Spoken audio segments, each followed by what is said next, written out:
Distinguished adventurers, welcome to this joyful Jasper's Game Day one-shot. My name is Lauren Urban, and it is my honor to be running a D&D game for all these lovely people and all of you at home. By day, I am the community manager for D&D Beyond. By night, I am a professional oboist, and by now you know more than enough about me. So let's meet our awesome players. I'm going to ask everybody to give us your name, your pronouns, and where we can find you on social media, starting with Paladin. Hi there, I'm Paladin, or HTT Paladin on Twitter. I go by he, him. You can find me on Twitter just talking at length about freelancing or popular media, and I make TTRPG content. Thank you for being here. And Jen? Hello, I am Jen Kretschmer. I am a producer, writer, actor, director, things. You can find me on Twitter as @DreamWisp, on Twitch as DreamWispJen. I am playing Alindra tonight. She is a cleric diviner wizard, and she's happy to be here.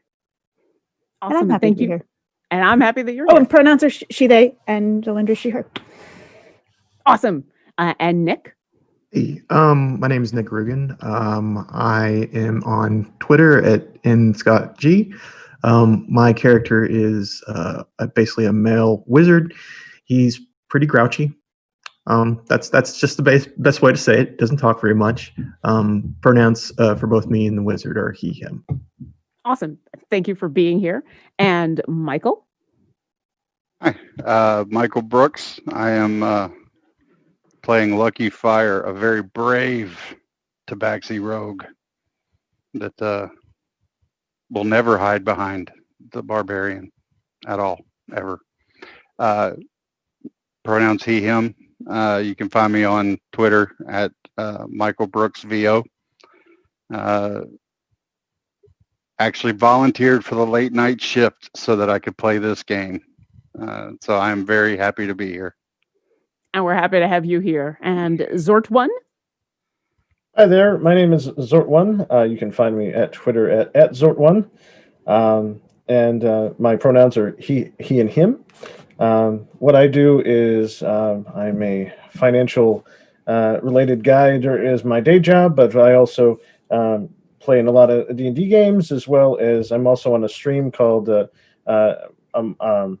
a Monsters of the Week, and it's a game called Meddling Kids. It's on a channel called Hello, This is Q, where I play a game of where I'm a teenager in that game. But I'm happy to be in this game too. And we're happy to have you. And Cynthia Murray. Hey everyone, I'm Cynthia Marie. I'm a TTRPG player by night, and by day I'm a systems engineer, but no one needs to know that part of it. You guys can find me on Twitter at Syndancer or Instagram Cynthia__Marie. Tonight I'm playing Silver Frost, a Ladrin elf warlock who is a bit snooty, and you'll get to find out more about her later. And thank you so much for being here. And of course, thank you to everybody who's out in the audience today. This game is all about raising money for a fantastic cause. And if you want to join in the fun, there's a few ways that you can help. First off, you can just share that this game is happening on your social media. Not everyone has the cash to donate, but helping to let others know that this game is going on and that we're raising money for this fantastic cause is just as appreciated. But if you do have a few dollars to spare, there's a few ways you can get in on our adventure today. For $10, you can give advantage to one of these lovely players here, or me. We would love for you to tell us who you want to get the advantage. For $15, you can give a disadvantage. For $20, you can give a reroll for the whole team to use, so it goes into a big pot. For $25, you can have one of the players roll on my own personal table of awesome. Think of it as a wild magic surge, except a little more ridiculous, a little less deadly. Maybe. We'll see. Definitely tell us who you want to do the roll. Also, for $50, you can have a random chicken monster appear. Yep, that's what's going on. We actually already have 3 donations for Table of Awesome rolls, which I'm going to get to pretty quickly in the game at a dramatically appropriate moment. But first, I'm going to actually ask if everybody is ready to begin. Awesome. Terrifyingly ready. Terrifyingly ready. I love it. All right. Well, then let's start in a tavern because, that's just what happens in these games. You haven't met in the tavern, but you are all traveling after taking on a job or two as a group. And now you are moving down the road to a new town in order to be able to find some more work. You're all pretty capable people. You've done a few gigs together. You all kind of get along. And now you're heading to a bigger and better city to find bigger and better jobs for bigger and better loot. The thing that adventurers do. But at the moment, you've done this little pit stop in this tiny little town in the middle of a sun-dappled forest called Boken. And as you are hanging out in the tavern right now, seated at a table that's in a nice tavern, there's not much going on. It's the middle of the day. So you're really the only people in the tavern. It's just the tavern owner behind the bar. You can overhear him talking to an older woman who's complaining about how she's lost her donkey. And you're just enjoying some lunch and having a brief stop on your way to bigger and better things. And so, what I would like to do in this moment, as you are all seated around the table enjoying what is a surprisingly good lunch for a tiny little town like Boken, I would love to know, Silverfrost, could you describe yourself and tell us what's your favorite thing on the menu right now? Yes. So I look very ice blonde hair, pointy ears, quite high pointy ears with a single earring on one side. It's gold. Quite a bit ornate headdress here. Very fashionable, high elfin makeup, a very glittery looking state. You could tell that this Eladrin elf is stuck in her winter state. She does not want to come out, and she's very comfortable being in her icier state. So everything is full of glitter. In fact, anything that she touches is full of glitter as well, but everything is very icy toned, including her attitude. Favorite thing on the menu is probably going to be an iced drink of some sort. Lovely. And seated next to you is Troy. Would you do the same thing? Describe yourself and tell us what's your favorite thing on the menu. All right. Well, what you can imagine is I am Korg from Thor Ragnarok. So I am a rock genasi, and I am dressed in my battle armor from when I was a champion. And what has happened with Troy in his life is that he has gone from he went on this grand adventure, and as good old champions do, they start their own restaurant when they're done. And so what he did is he started his own restaurant, and then he did that for many, many years. And then what happened is he decided to go back on adventuring again, and he kind of forgot how to be a fighter, so he's learned it all over again. What he would be, what his favorite thing on the menu would just be. The restaurant that he made was like a pizzeria, Stone Rock Pizzeria, because Rock Genasi, that kind of thing. So he'd be sampling the pizza and comparing it to his own. He'd be like, this is, you got to get the rocks just right, and then you got to put it in there, and you got to leave it in there for a little while, and then it tastes better. But this, I don't like it very much. And seated next to you, listening to you being a little disappointed in the fare, Lucky Fire, would you please do the same? Yeah, I'm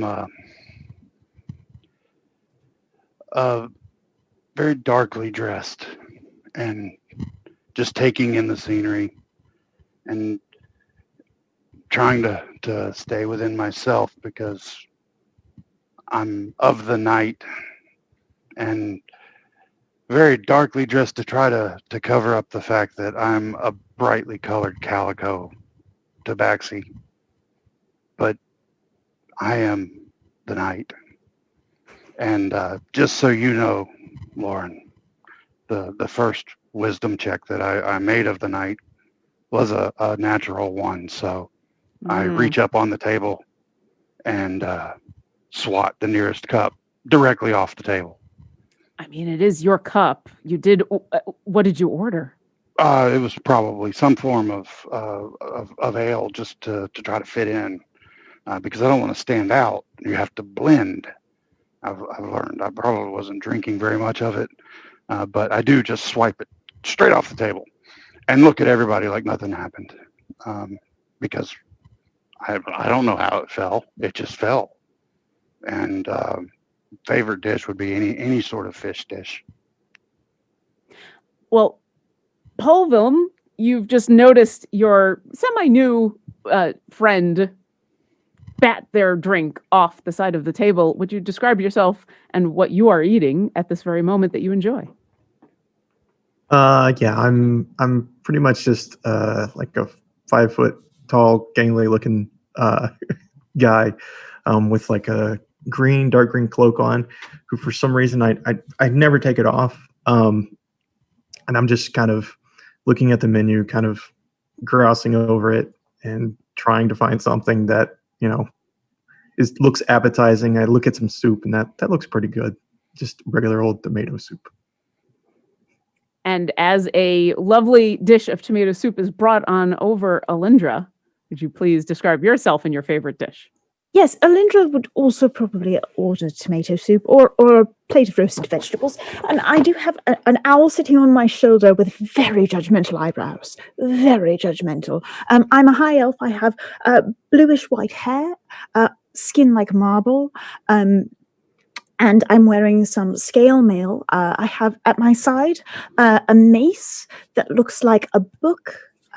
Inside is my spell book, and I have thought ahead for the day, and I have foreseen two moments. One is an 18 for my portent, and the other is a 7. So those are things that are in the future, and I think I'm sitting there watching, and as the cup begins to spill, I think Alindra tries to reach out to catch it because it's the mom arm sort of. Woo! Well, then I'm going to need a dexterity saving throw from you real fast. All right, let's see how that goes. Yeah. First roll. Let's see. Setting up the whole game. 12. You do that juggling thing where you catch the cup, but not before it boop, boop, boop, boop a couple times. So ale does kind of spill over the floor and maybe a little bit gets on you and the person next to you who we're going to move towards. So as Alindra kind of juggles and catches, I'm so sorry. Sour Bertrand, would you please describe yourself and what you are enjoying at this moment? Well, as a lizard folk, I'm like 6'9", 6'10". I weigh about 240 pounds. Last time I checked myself, I'm really trying to keep an eye on that. Been a hard time for Sour Bertrand.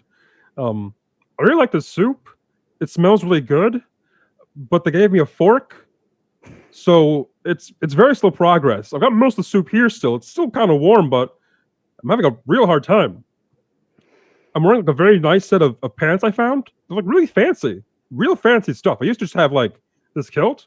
This is like really nice stuff, so I just kind of wore it. And I got these shoes. Shoes are weird. Shoes are so weird. I found this suit jacket too, so it's kind of tight around my waist. I like it. I'm worried it's going to break, but until then, I'm liking it. Well, and at this moment, as Alindra juggles the couple, a little bit of ale gets on your suit jacket. Oh, I mean, it matches the blood, so it's fine, I guess. I love shoes are neat, and then it matches the blood. Okay. Just to update everybody, we have one group reroll for all of you to enjoy, so you can all decide amongst yourselves when that reroll can be used. We also now have 3 rolls on my table of awesome, so I'm about to roll 3d6 and decide who are going to get these first rerolls. So into Pulvum, I would like for you to roll a D100, please, a percentile dice, and tell me what your number is. While you're doing that, Lucky Fire and Alindra, would you do the same and just hold on to those numbers as we've got 3 fun things that are about to happen? Okay, mine is it's 66. 66. What an auspicious number. Oh, okay. You are watching the cup juggling and the lovely dish that's in front of you, and this food is actually really nice for this being a practically one-horse town in the middle of the forest in the middle of nowhere.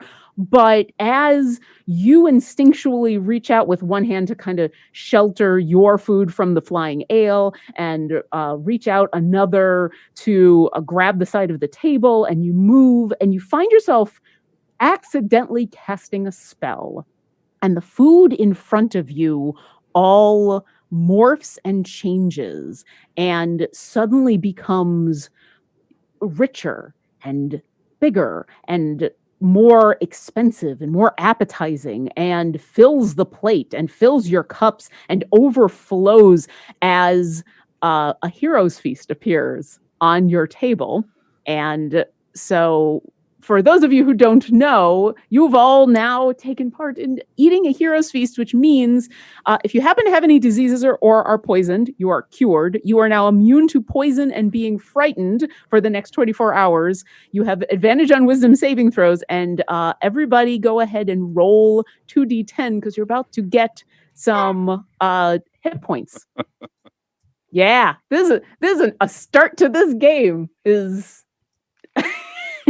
So go ahead and roll 2d10, and whatever you roll, that's the number of hit points you gain. And I would love to know, Polvim, what happens when you accidentally create this spell in front of everybody? I just sort of look at the table and like look up at them and look at the table again and just sort of be like shrug my shoulders like, okay, let's eat, I guess.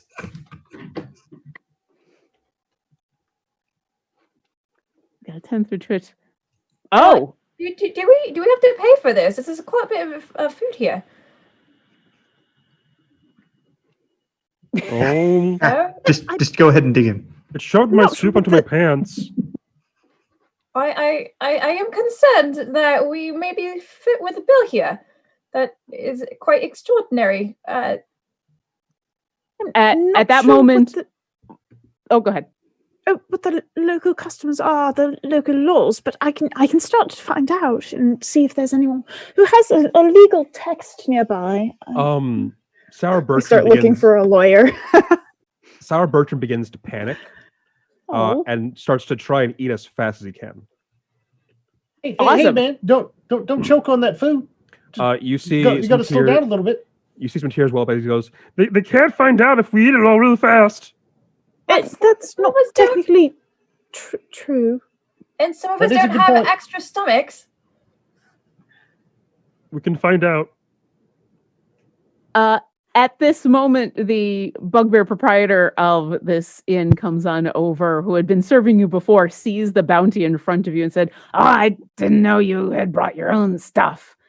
Oh, it looks really good. Enjoy," and walks away. Would you like some?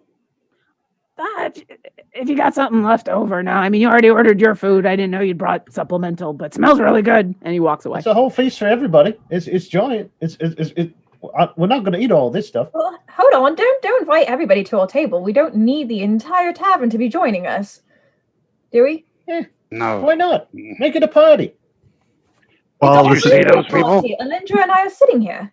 while this is being said, Pullman is just like slowly slinking down in a seat, just happy not to be part of this conversation. But when he slinks down, he goes, "Hey man, did you know that you could do that all the time? Because if you could, I'll hire you from my restaurant. You come back to work with me."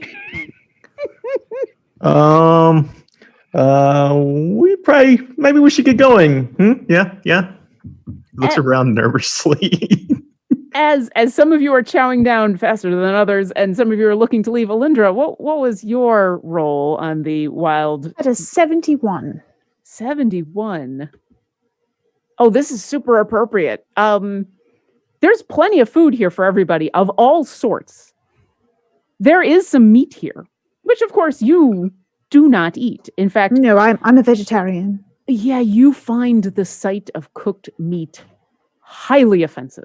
And for the next 10 minutes, It's disgusting. I'm going to get if I can. Well, how do you even consume? I don't even understand any of you. And Griff's judgmental eyebrows are like, the judgment is your mom looking at your room when you're a teenager, but way amplified. It's they just So like my mom looking at my room now. exactly. Okay. Alindra, as you are looking around in trying to look anywhere except for where the meat is, Lucky Fire, what was your number? 32. 32. You think you have a hairball?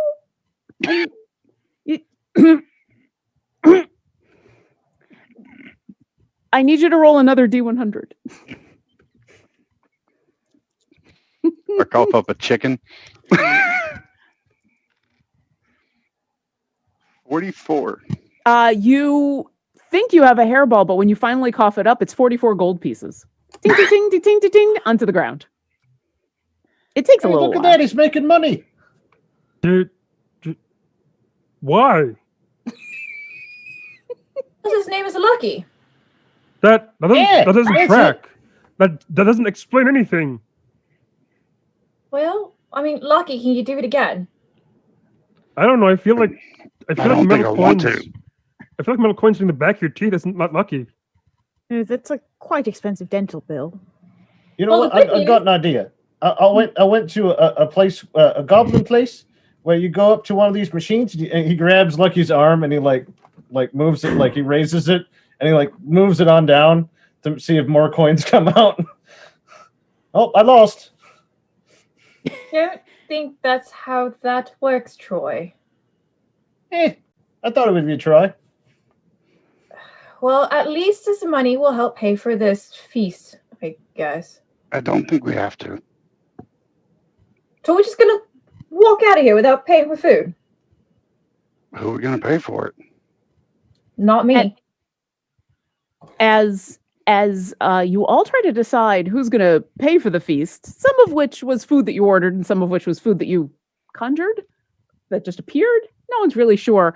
The only other person in the inn has now walked on over, her eyes a little wide and a kind of a hopeful look on her face as she steps around the pile of gold coins that Lucky Fire has produced. And I did also roll a d6, and Troy, you now have an advantage that you can use at some point during the game. Excellent. And so go ahead and keep that marked somewhere as this person approaches you and says, "Hello, I don't mean to interrupt a bunch of fate changers like yourselves, but I know you're leaving town right after this. I'm not asking for you to actually do anything, but on your way out, if you happen to see my donkey, would you just like give it a slap and send it back into town? I have not been able to find him."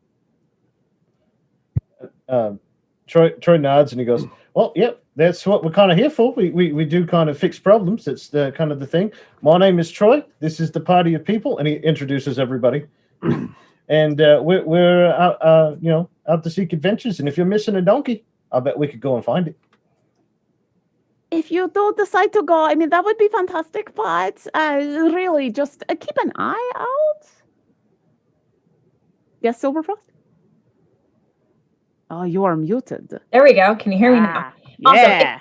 Can I roll it inside? I'd like to look in to see if this little lady is trying to deceive us. Sure, give me an insight check. And while you're doing that, there's an advantage for Lucky Fire. Thank you, everyone who's donating, by the way. This is awesome. My computer loading is taking forever. There we go. There we go. Wow. That is Well, not she rolls great. that. How will we Well- know it's your donkey? So you got a 12 you said? Yes. Okay. Lucky Fire, as you ask this, she says, "I do not have papers for it or anything, but I'm one of the few people who live here in town. You can just ask anybody. It's my donkey. His name is Bruce. He'll respond to that name.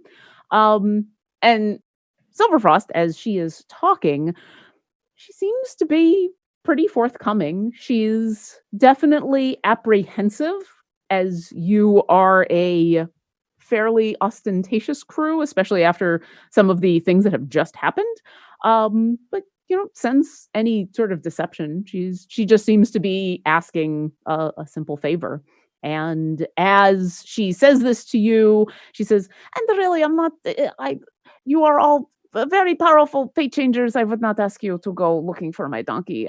But I appreciate it. As I said, if you see him, just send him my way. He's probably just gone wandering. Thank you Could so you much." please describe Bruce? He is a donkey, grayish brown donkey. Nothing special. Any nothing- distinguishing marks? Is there a saddle? Is there a lead on? Where were you when you lost him? Oh, he just gets out of his pen. I live here in town, and he goes wandering. I'm so sorry. What was your name? Oh, my name is Davalia, and his name is Bruce. And anyway, thank you so much. And she kind of backs away and gives you a little wave and heads out the door. Don't forget to take a turkey leg. There's one right there. Oh, right. You have to eat that. Yes. And also, Sir Bertrand, let me just clean you up here and prestidigitation on the soup that has spilled. Thank you. And the ale. And the blood. Well, the blood's already caked on. You can't get rid of that. It's stained. Fair. Thank you. You're welcome. I'm still continuing to eat through this feast. Oh. It's all right.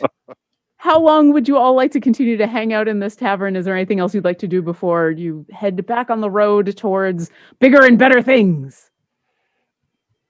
Did we find out which direction we're going for the donkey? You did not. You are headed north out of town following the road, and all Devalia said was, "Lost donkey, if you happen to see him, send him back." So I do have a bit of an issue. When Devalia said to send the donkey back, she did say to give it a smack a little. I'm not sure how I feel about that. So I won't be doing the smacking. Is there anybody else willing to do that? I can, but I might break it. I'm sure that's someone why I can didn't volunteer either. lead Bruce back to town. I can sneak up in the shadows, smack it and run. Or we Alright, can well- just lead it back into town. I'm sure it's a pretty nice donkey if she wants to try to find it. And so I have we a could probably question. talk to it. You'll talk to it, make it a friend, bring it on back. I have a question. Hmm. I was kind of embarrassed to ask in front of the lady, but what's a donkey? It's like a miniature horse, but not quite a horse, but kind So of. like a pony? But Almost. more kind of dirty. And more So a stubborn. dirty pony. And noisier. A noisy, dirty pony. Big ears. and A stubborn. rabbit? Like a mean horse rabbit. Yes. Yes. Yeah, Very that's accurate. about right. Actually, I think I can minor illusion one to show you what it looks like. Can I? Only you Yes, I would can. know. Mm. Minor illusion. To show Why? you what? Why does that exist? Oh, it's primarily to kind of That's a- serve you. We don't Yeah, know. That's a very Okay. existential question to be asking. Well, what you Why do with any it of is us you can exist? plow a field with it. Are you really Why? going to ask that right now, Lucky Fire? Why do any of us exist? Well, he just asked. I meant I for was this to be asking a about the- fun D&D game, and now we're all in an existential crisis. Here we are. Welcome to D&D, folks. It's been 30 minutes. Existential crisis. You're welcome. Ogma says we exist to learn. I don't know about that. No? Oh, What? I came from the earth. That's where my ancestors come from, being a rock genasi, I miss the swamp. Swamp's a good place. Pulvum It's just not. wants. They miss it. We should Well, leave. you know, Yeah, Pulvum just wants to leave. He's looking around like, the more time we spend here, the more time people are going to ask questions about the giant meal, and he just doesn't want to answer those. I mean, at oh this yeah, I was point, gonna do something for you, Paul. And he grabs like the fork you've been using to eat the spoon, to eat the soup with, and he just like crushes it into a spork for you. And then he just hands it back and he goes, "Hey, I think that'll work out better for you." Pulvum just looks I at him just and rolled a slowly 16 on a takes it. stealth check and just leave. All right. Does anybody have a passive perception over 16? no, but I'm going to scream, "Where'd Lucky go?" Okay. You say that you notice that Lucky Fire is gone just as Lucky Fire has gotten to the door, because I think Lucky Fire is able to stealth away from this conversation. But when you get to the door, you have to open it. And, like all good stealth games, that breaks your stealth. As you open the door and you're about to step outside, you are stopped immediately as you've opened the door inwards, and standing practically in the doorway, as if it was waiting for you, is a very large unicorn. Gorgeous. And I'd run and jump right behind Sour Bartons. I'm going to lean over to Alindra and ask, "Is that a narwhal?" I don't know, but I think that's a unicorn. They I don't shouldn't see be corn. around. No, it's referring to the horn. It's a uni meaning one, and then it's Corn. yes, corn. I don't know the actual etymology of the word, but it's I referring can to help the out. horn. It's a Pulvum It's just a- walks on. It's a the thin very rhinoceros. we should go talk to it. So another way to kind of put it into perspective. Remember how we described the donkey? It's the complete Sure. and utter opposite. So, Well, actually, and you hear this voice coming from the unicorn, who's still standing in the doorway, kind of blocking your way, because it's a magnificent, beautiful creature. The horn was basically just right on the tip of the door, and it's looking at all of you through the doorway to where you are all seated 15 feet, 20 feet, 25 feet away, and it says, actually, that's the problem, is I'm not a unicorn, I'm a donkey. Is your name Bruce? Yeah. Mm. Oh. What's with the This horn. is not me. I woke up this way, and this is a problem. How did And- were you doing something strange, or did you Not that I know encounter of. a I mean, wizard? I think I just got switched with the actual unicorn, because I think I found a donkey. Can you come and help? I'm not supposed to be in this body. I'm sorry. I just saw Silver Frost looking so completely nonplussed, swirling her wine, leaning back. And Troy stands up and he walks up. was thinking that Right. case closed. We already found Bruce, so we can go back to drinking, right? Well, maybe. I would like to not. I mean, this unicorn probably belongs to somebody. It's probably kind of important. Yeah, but look at it as an upgrade. Well, but won't the unicorn look at it as a downgrade? Isn't that a bad idea? that's the unicorn's problem. Yeah, but I was in a grove of like magic and stuff. How am I supposed to do magic and things? Where was that grove at? I can show you. It's not that far from here. It's where I put what I think might be me, or not me, or the me that's now not me that's me. The other Bruce. That's a lot of yous. Yeah, it's confusing. Would you help, please? you're all terrible at describing animals. Was I supposed to describe an animal? No, they described a donkey as having long ears, and you clearly have corn. No, this is a different type of creature. No, corns are on your feet. Oh my goodness. What? Linda just walks over to Bruce and says, "Would you mind if I check to see if there's magic affecting you, and what sort?" I mean, yeah, if you think. I'm pretty sure it's something, because I'm not supposed to be this. May I cast Identify as a ritual? You want to spend 10 minutes and identify the unicorn? Well, it would identify what spells are affecting it. Sure. Go ahead. And so Alindra starts, well, you describe it as you're standing in this doorway. Sure. Alindra takes her mace and she clicks a switch, and it seems to be maybe a magical switch, and the mace actually opens up, and inside is a spell book, and she takes out her spell book. It has some writing on the cover in a bunch of different languages.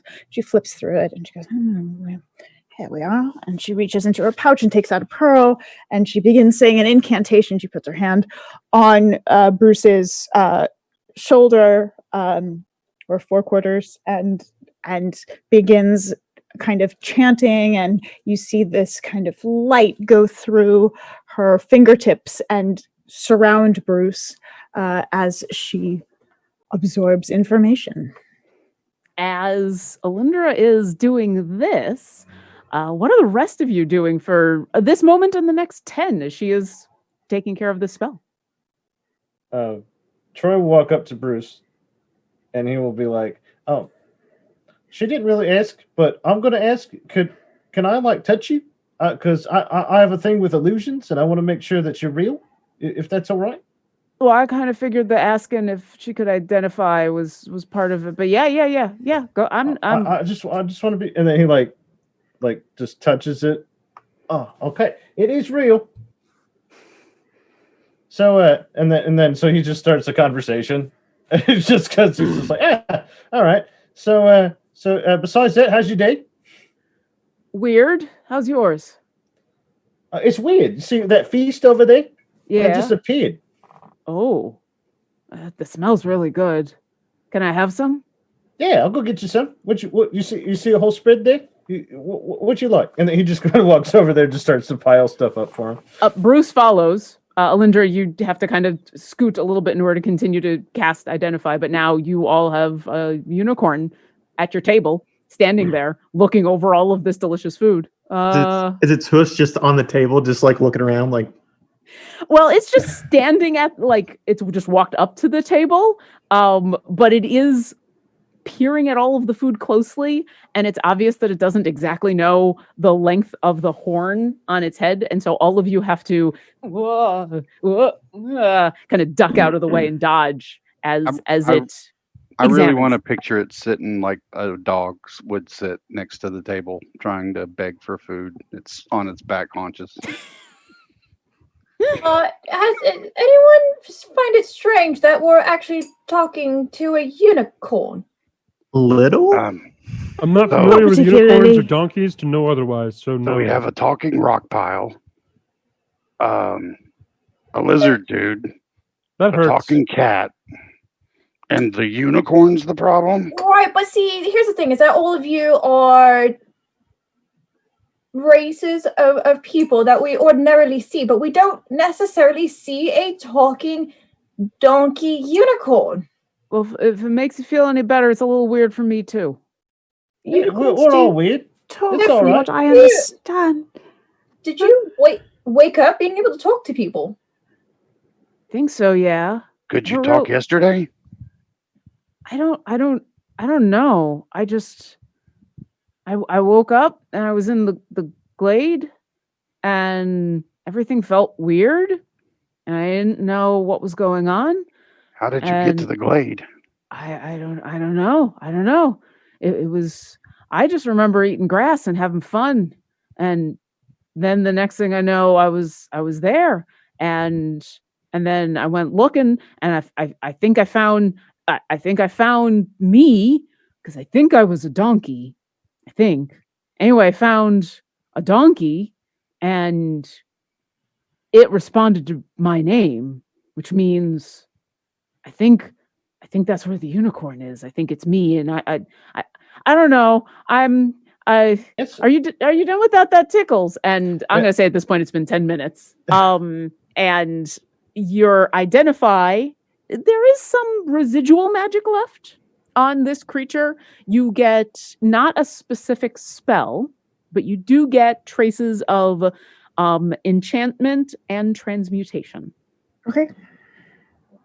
So yeah, Bruce this is kind of weird. panicking. Troy is like petting him, and he's like, "It's all right. You know what? It's a weird day. You discovered language for the first time. That'll be interesting for everybody.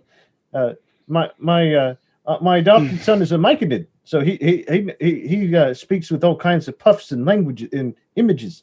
So it's kind of it's a disconcerting. I totally understand. Hey, Troy, Yeah, what are you doing there? I'm petting him, making sure he feels at home. Yeah, You're but wetting you him? should move your hand up closer to his head because I don't think they like to be touched on that end.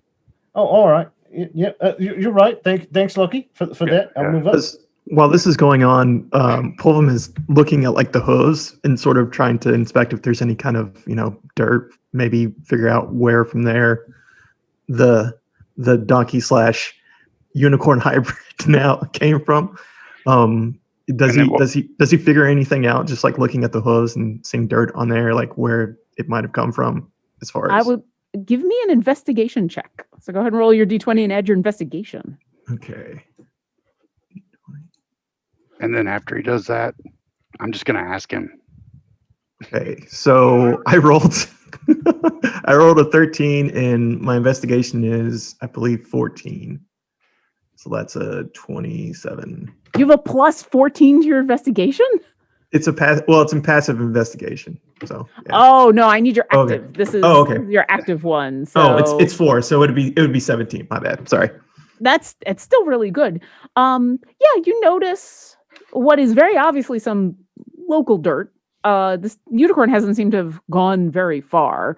And what you do notice, you only see the dirt because the unicorn Bruce is still examining everybody. And so moving around just a little bit. And so when he raises his hooves, you notice the dirt on the very bottom of the hooves. But it's weird. It's like every time you look, there's a little less dirt, like something wonderful is happening to keep this unicorn pristine and clean. Hey, Bruce. Yeah. Do you want to, we can sneak out of here and just leave because they're going to sit here talking for the rest of the day. Well, we can do the walk and talk thing. I heard about that in plays and stuff. I can do both. I was able to do both on the way here, and it was just the bunnies. So I just There find was that Sorkin sometimes it's Mansion better if I in just the disappear. west part of that. They specialize in those walk and talks. will probably be best if we do go, because I don't know if you've noticed, but I'm a unicorn and weird things happen, and I haven't been able to explain it all. So we should probably Let's go. Okay. Yeah. Well, yeah. All right. Yeah. Lead on. Can I bring my wine with me? At this point, you look around and you notice that the proprietor of the inn is just standing behind the counter, looking shocked. I And take he- some coin out of my pouch and put it on the table and say, and a little bit extra for tip. And thank you so much. I think it's like New Orleans. You can take it wherever you want to go. I'm And taking my wine. yeah. Whatever you need. Well, it's in New Orleans. It's better than in old yeah. Orleans. It's over in Wildmount. Bruce leads you outside, and as you get onto the street, the dirt road, path, whatever you want to call it, I need everybody to make me a perception check.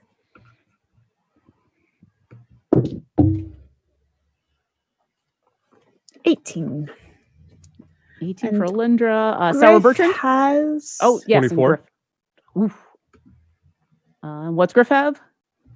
Griff has. I will tell you as soon as I roll it. Okay, while you're rolling it, Pulvin. You are muted. You said perception, right?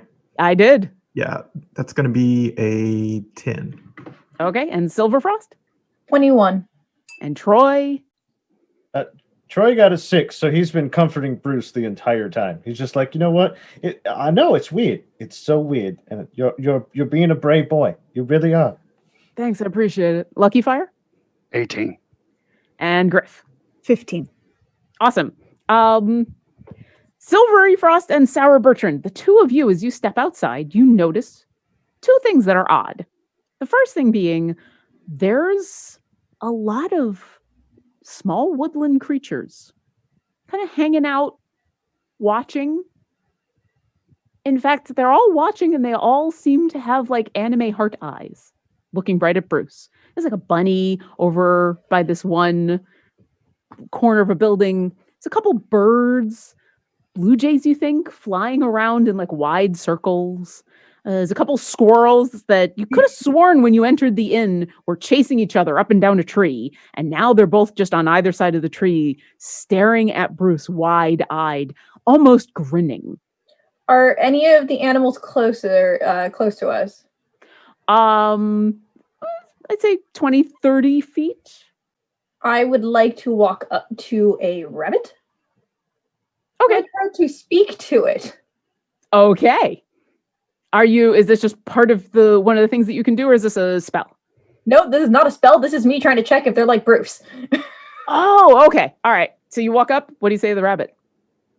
Hello. Greetings. The rabbit predictably shies away from you and hops away a few feet. Well, Does not respond. But interestingly enough, as you walk a few feet away and look around the corner and see this rabbit lovingly gazing at Bruce, you also notice something. Perched on top of this house that you just got a little closer to, it's a chicken. Not looking at Bruce, looking at you. At the same time that Sour Bertrand, you were kind of eyeing those two squirrels that were looking at Bruce, and then you look at the tree next to it, and there are two chickens looking at you. And then both of you notice there's a couple more chickens. The chicken over here. It's like 2 or 3 chickens walking down the road. Is Paulvin, is he noticing the massing of chickens while this Not is going? just yet. Only the 2 of them have noticed the woodland creatures and the chickens. Give me a moment though, and you will, because what you notice about these chickens is not only are they not obviously enamored with Bruce, they seem to look angry.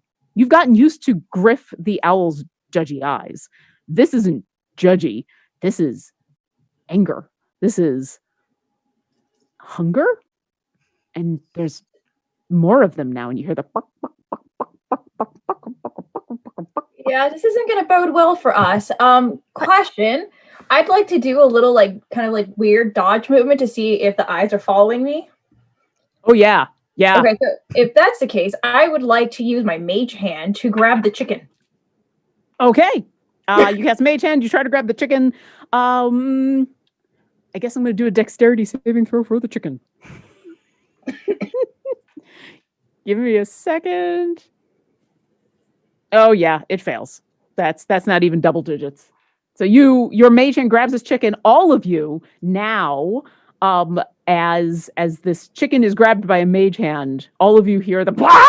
as this happens, and look around and kind of follow everyone's gaze and realize you're slowly being surrounded by So really scary dire chickens. Real quick, Well, Silver Frost, what are defense. you doing with this chicken that you've gotten a Mage Hand? So It I look struggles. around. I look around and I'm like, anyone up for some chicken soup tonight? Because I think there's a lot of chickens that we're gonna have to roast. No, it's terrible. That's a terrible idea. Question: Why Yeah. would you do that? the Paulvin chickens just that wants to get out of there. the 2 chickens that I saw, where were they?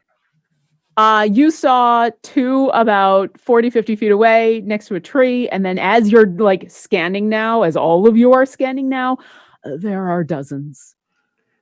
Uh, So it's like the Immediately birds. could I have like I walked- hide. Okay, Lucky Fire's going to hide. Sour Bertrand, what were we about to do? Oh, when I first noticed them before anybody else did, could I have like walked up to those chickens?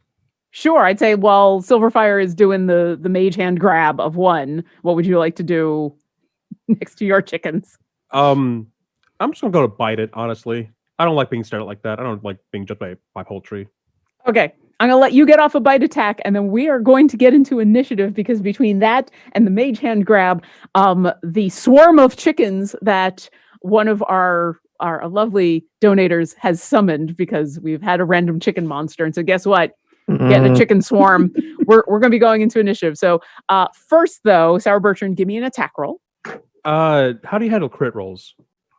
Oh, is that a crit? Very nice. Let's just keep it simple. Double the dice. Double dice. All right. Cool. Double dice. Okay, and then that's going to be 10 damage. Okay. You don't have to wait for chicken tonight. This one that you've grabbed, you grab it and you bite down, and I mean, it's dinner time. You just came from lunch, but it's probably dinner. Silver Frost has one in a mage hand. Sour Bertrand has the other in his jaws, but there are still dozens in this flock that have appeared. And we're going to roll initiative as they all and swarm you. Got a 23 on stealth. 23 on stealth. Awesome. All right, everybody give me your initiatives. I will call them out in just a second as I have to roll initiative for my flock of chickens. Okay, Povum. You get chickens, you get abyssal chickens, you get all the chickens. So just as a piece of color, Pulvin is terrified of birds of all sorts. It's a pathological fear. So seeing the chickens like surrounding him, he's not having any of that. He's like, no. Like he's okay with his companion's owl. He's gotten used to that over time. But this is a whole nother level of just no. I rolled a 9 for initiative. All right. And Lucky Fire? 5. All right. You're incredibly well hidden, but you're not super fast. Troy? 13. 13. And Silver Frost? 16. And Bertrand? Sour Bertrand, I got a 15. And Alindra? 19. And are you Griff, okay? Oh, no, go ahead. I was going to say, are you okay with Griff going after you, or would you like to have Griff have their Sure, that's initiative? fine. Okay, very cool. All right. You are being swarmed by a flock of what look like normal chickens at first, except for the anger and the hate and the want to kill you. Because these aren't roosters. They just seem to be fluffy chickens of all varieties. There's some silky chickens, but all of them have deep-seated hatred in their eyes, and some of them have fangs, and they all swarm at you. But Alindra, you do get to go first. What would you like to do? I am going to cast a minor illusion away from us of feed of corn and grain of the sort that chickens normally eat. It may not affect the ones with fangs, but Okay. it's worth the effort to try and turn their attention so we can just get away. Sure. You cast this and a swath of feed appears. Is there a save to notice that this is an illusion, or is it just happen? It is. It would need to use its action to examine it. And then it'll need to make a successful investigation check against my spell save DC. Okay. Which So- is 13. What I'm going to say, since this is a swarm, is that you spread this illusory feed, and the chickens that are on that side stop to examine it. They will have a negative to their attacks for this next round, as a whole portion of the swarm is slightly too busy looking and trying to peck furiously at the ground at this illusory feed. Is there anything else? No, that's it for me on this turn. Awesome. Silverfrost. Couple of things. Real quick, because you had asked me earlier before we rolled initiative what my mage hand was going to do. I didn't get to answer that. So I was hoping to snap the neck of the chicken. Okay. I'll let you, since I did ask for that, let's say this happened just before the initiative. Does your mage hand have an attack roll? I can't remember. It doesn't. It just, everything says at will. Yeah, I don't remember it having attack. So I would like for you to make let's do a strength check with your mage hand. Just straight strength. Yeah, you're trying to do a neck snap, and that's a strength maneuver. Yeah, no. Mm-mm. No, No. Not even worth saying. I rolled an 8. Okay. You ring your hand to make the mage hand ring, and the chicken in the mage hand, but unfortunately not. But I will say at the start of this turn, you still are grasping this single chicken with your mage hand. It is trying to claw with its claws at your mage hand, and of course, there's nothing really to grab. Awesome. Am I close to the unicorn, perchance, by Bruce? Yeah, you're all, even those of you who had moved away are still within about 30 feet of it. You didn't move too far. Okay, cool. I would like to back up to Bruce as close as possible. And actually, let me check real quick on one thing. Awesome. Yeah. So I go to Bruce and go, pardon me. I would like to ask, is it okay if I touch you real quick? Yeah. Great. Aren't you worried about the chickens though? I touch the unicorn and I make it go invisible using invisibility. Ooh. You watch as this shimmering, gorgeous creature vanishes. Want to make sure that Bruce doesn't get attacked. I love it. Anything else? No, I'm just gonna hold on to Bruce, so it looks like I'm just kind of like miming it right now. Visible unicorn right here. Awesome. Yeah. Sour Bertrand, it is your turn. Cool. How far away are chickens from me? They are there. They are just here. You are currently all being swarmed by chickens. All right. I'm gonna go into a rage. I mean, that makes sense. And because I am my path of wild magic, I activate a wild surge as I do so, and I'm gonna roll a d8 to see what happens. Okay. Please, Flumps. Please, Flumps. I got a 1. What's a Is 1 it the do? Flumps? I think it is. Shadowy tendrils lash around you. Each creature of your choice that you can see within 30 feet of you must succeed a Constitution saving throw or take 1d12 necrotic damage. Okay. The swarm will make a Constitution saving throw. I think I have foreseen this moment. Oh. I believe they get a 7 on the die. Okay. Then they will get a 7 on their Constitution saving throw. And it was a DC 13. Oh, Bertrand, if you make sure to do it to sweep in a circle, you'll get more of them. You see Bertrand kind of just grow in size, and a bunch of multi-hued feathers start to just erupt from his scales. Are you now a dinosaur? Is this what has happened? Well, you there? I'm Spicy Bertrand. I love it. I love it. Listen, chat, why are you not donating for more of this to happen? Come on. We have Spicy Bertrand right now. Spiciest of Bertrands. Spiciest. I love it so much. Go ahead and roll your damage on your spicy tendrils for your spicy rage. Careful now, it's got a little bit of bite. That's going to be a 9. All right. I'm going to get 9 temporary hit points as well. Since from 2 different sources, does that stack with my previous temporary hit points? It does, because the Hero's Feast was not temporary hit points. Those were like bonus hit points on top of your regular hit points. Okay. So they do stack. Right now, I currently have 64 hit points. You know, like you do Sweet. when you're a level 3 character. Yeah. Yes. All right. You've raged. More than twice mine. Anything else? Let me see here. Trying to make sure. Yeah, I'm going to attack. Okay. I can do. I'm going to attack with a great axe. That's going to be a 13 to hit. Unfortunately, that misses. These chickens are dexterous, and while your tendrils are flailing, they're small enough that they scatter just enough as your great axe comes down onto the ground. I'm going to spit up feathers. And Okay. look at them. You're all going inside, Spicy Bertrand. That you are. I love it.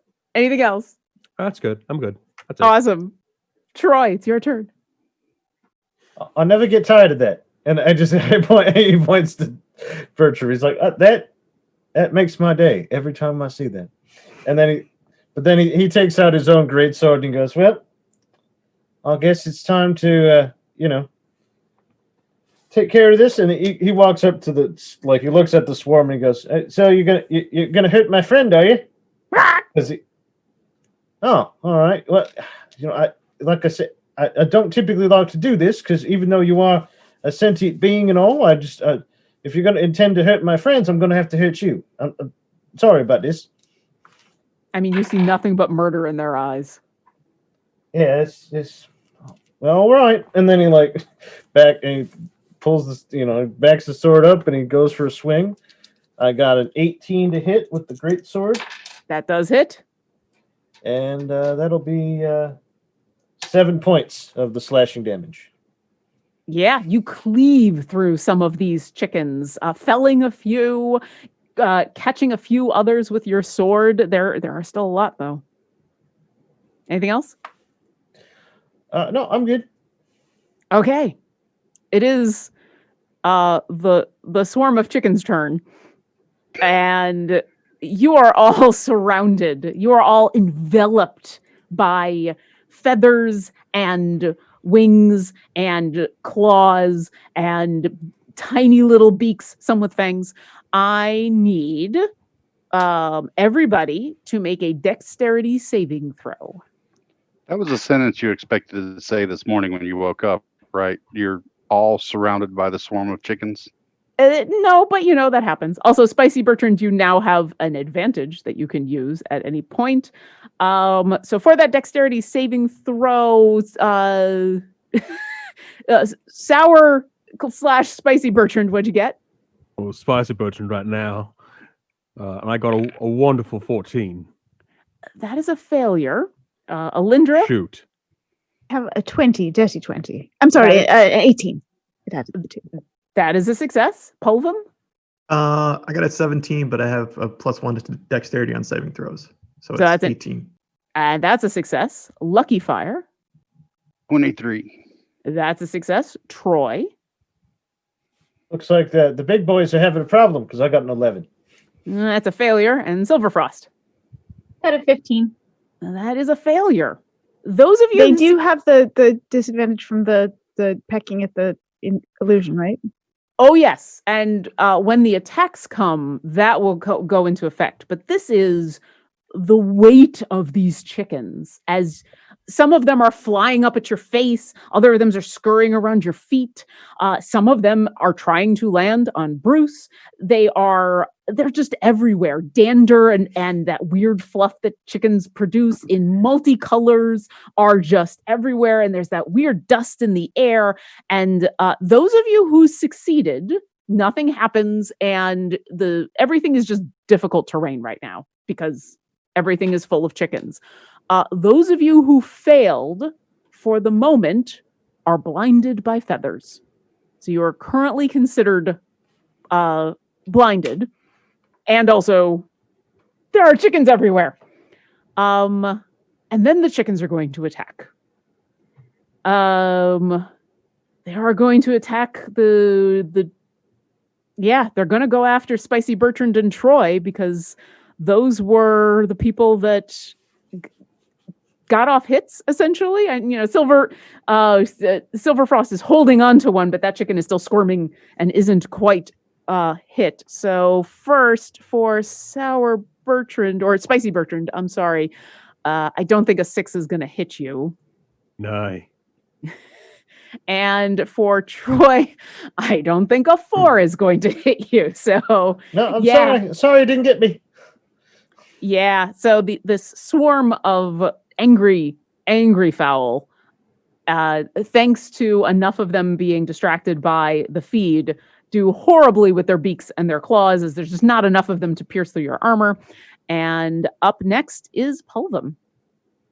So Pulvum is looking around at this just chaos, not liking any of it. And he's already looking down at the ground. And he's thinking for a little bit, and he casts Earth Tremor, which is basically the ground more or less kind of causes bludgeoning damage. So he looks at it and he goes, shake, and that's it. It's I think they have to, what is it? They have to roll dex and If they fail, it's 1d6 damage. All Bludgeoning right. damage. Well, they rolled a natural 1, so the chickens are definitely going to take this damage. So go ahead and roll that. Okay. They feel the sky tumble. Tumbling down. We found a d6. Roll. All I thought was, the da-na-na-na-na-na-na. So No, that So- that only counts if you Da, get da, the da, autos irresistible yeah, dance on them. Yep. so bludgeoning damage is 2 on all those affected. All failed. right. Is there anything else with Earth Tremor when that goes off? I think it just makes the ground sort of more unstable, but it's already unstable to begin with, like you said, so no big deal. It is, but now the chickens were not affected by their own difficult terrain, but now I Oh. believe the chickens are. So now everybody is in difficult terrain. The chickens, the people, the unicorn, everybody. All right. Anything else? No, that'll be it. Awesome. Lucky Fire, you are hidden. You're even more hidden now by this swarm, but as much as they are surrounding you, they seem to be ignoring you. You feel like you've done that thing in where it's not that they can't see you or you're hidden in a corner or something, but you've just escaped notice. What would you like to do? So, where the feed is, do I have some chickens that are in a line, roughly, let's say 30 feet away Absolutely. from me? 100%. Because being of the night, I have in my belt a little canister. And in that canister, a good friend of mine, if there we go, taught me how to make Tasha's caustic brew that I would like to cast. So I'll throw Tasha's caustic brew. They have to make a dex save, and it'll hit anything 30 feet in a 5-foot wide line. All right. Well, they rolled a 7, so they're going to fail They miserably. take And it, so I will just assume that you are such an expert at this that you're able to throw this in a way where it doesn't hit any of your friends. that's the plan. But so it's 2d4 acid damage on the first turn, and then they're coated, and 2d4 acid damage on the second turn also. Nice. And that's 6 acid damage for the first turn. Awesome. And so by the second turn, you mean your next turn, like at the top of your next turn, or at their next turn? It says the start of each of its turns. So creature covered in the acid takes 2d4 acid damage at the start of each of its turns. Perfect. Yeah. Remind me when we get back around to the chickens. Anything else? Yeah, I will use my cunning action to hide again. Sure. And that would be a 23 again. Yeah. Once just- again, Ruffle feathers, and I'm gone. you managed to get behind Bruce, behind the large unicorn, invisible unicorn rump. Bruce. Yes, but I don't know about you, but I've always pictured invisibility as like the Klingon cloaking ship, and where it just bends light around it. And I if you just sneak happen in, I get under Bruce, so it bends it around me too. a little bit, like enough of you still sticking out that you're not considered invisible, but yeah, you basically do that. Colin, and move He's to the your predator side cat. where you vanish. There you go. It is Bruce's turn. Bruce for his turn. Please be careful when you Bruce move. is invisible, by the way. Bruce is invisible. Bruce is Bruce is unhappy. You hear the snort of a very unhappy invisible unicorn as Bruce says, "I know they were following me, and they all like all the bunnies and everybody. They seem to love me, but I didn't know they were going to attack." Ah! And you hear as Bruce just like slowly tries to back away, and Lucky Fire, you kind of have to do a little shuffle to stay in your hidden position, but he only moves a little bit to get out of the swarm of chickens. And Alindra, it is your turn again. Turns to Bruce, she goes, well, they were in a foul mood. We all take psychic damage. My mother told me that one. Mm. No, I will cast Grease, speaking of my mother. And so the ground in a 10-foot square centered on a point within range. So I will look for the densest point of these chickens. And I will turn that into difficult terrain. If they are in that area, they must make a dexterity saving throw or fall prone. I mean, the reality of this is a swarm, so yes, they're in all of this, so they will be making the save at the start of their turn. Anything else? No, it's when it appears. So right now they need to make. Oh, my bad. And it's a DC 13. And then if they enter the area or start their turn or end their turn there, then they also need to make a dex save. Okay, I'm going to say because this is a swarm, they're going to have to do that at the start of each of their turns, even though some of them won't, some of them will. However, they did get a 13 on their save this time. Fair enough. So, but remind me at the start of their turn, it's we've difficult terrain, Grease, and we've got acid damage. Anything else? I will have Griff assist the next physical attack on the swarm. So probably that will be Spicy Bertrand. And do I have any minor bonus actions? No, I don't need to use that right now. So no, then I think that's all for now. All right, Silvery Frost, your mage hand is still grabbed a chicken that is very unhappy. What would you like to do? Well, noticing that Bruce is also a little bit not so happy, I'm going to take one hand off of Bruce. I think I still can cast invisibility, but I'm going to use my other hand and I'm going to cast Eldritch Blast. Yeah, you just can't concentrate on 2 concentration spells, so you can keep him. Yeah. Yeah, so I'm letting go of the mage hand. Oh, okay. The chicken. Yeah, and then at the same time, at that same chicken, I'm going to cast Eldritch Blast. Go ahead and roll your damage. I'm rolling because you grabbed the one that was on top of the building, and so I'm saying that when you let it go, it falls. It takes a point of bludgeoning damage as it hits the ground. 7 damage is my. Yeah. Oh, you do need to roll to hit with your Eldritch Blast. My bad. Okay, cool. Yep. Cool. Yeah. So that's 24. It just took.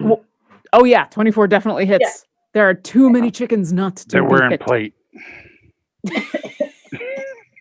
We're in flight. And then so 7 damage. All right. And what does your Eldritch Blast look like? Well, being that I'm a bit of a frosty type gal, it is a beam of like silvery blue crackling like energy that just like and you just kind of hear it like almost sound like frosty, like things just kind of like tinkled together. Made like a little like ding sound.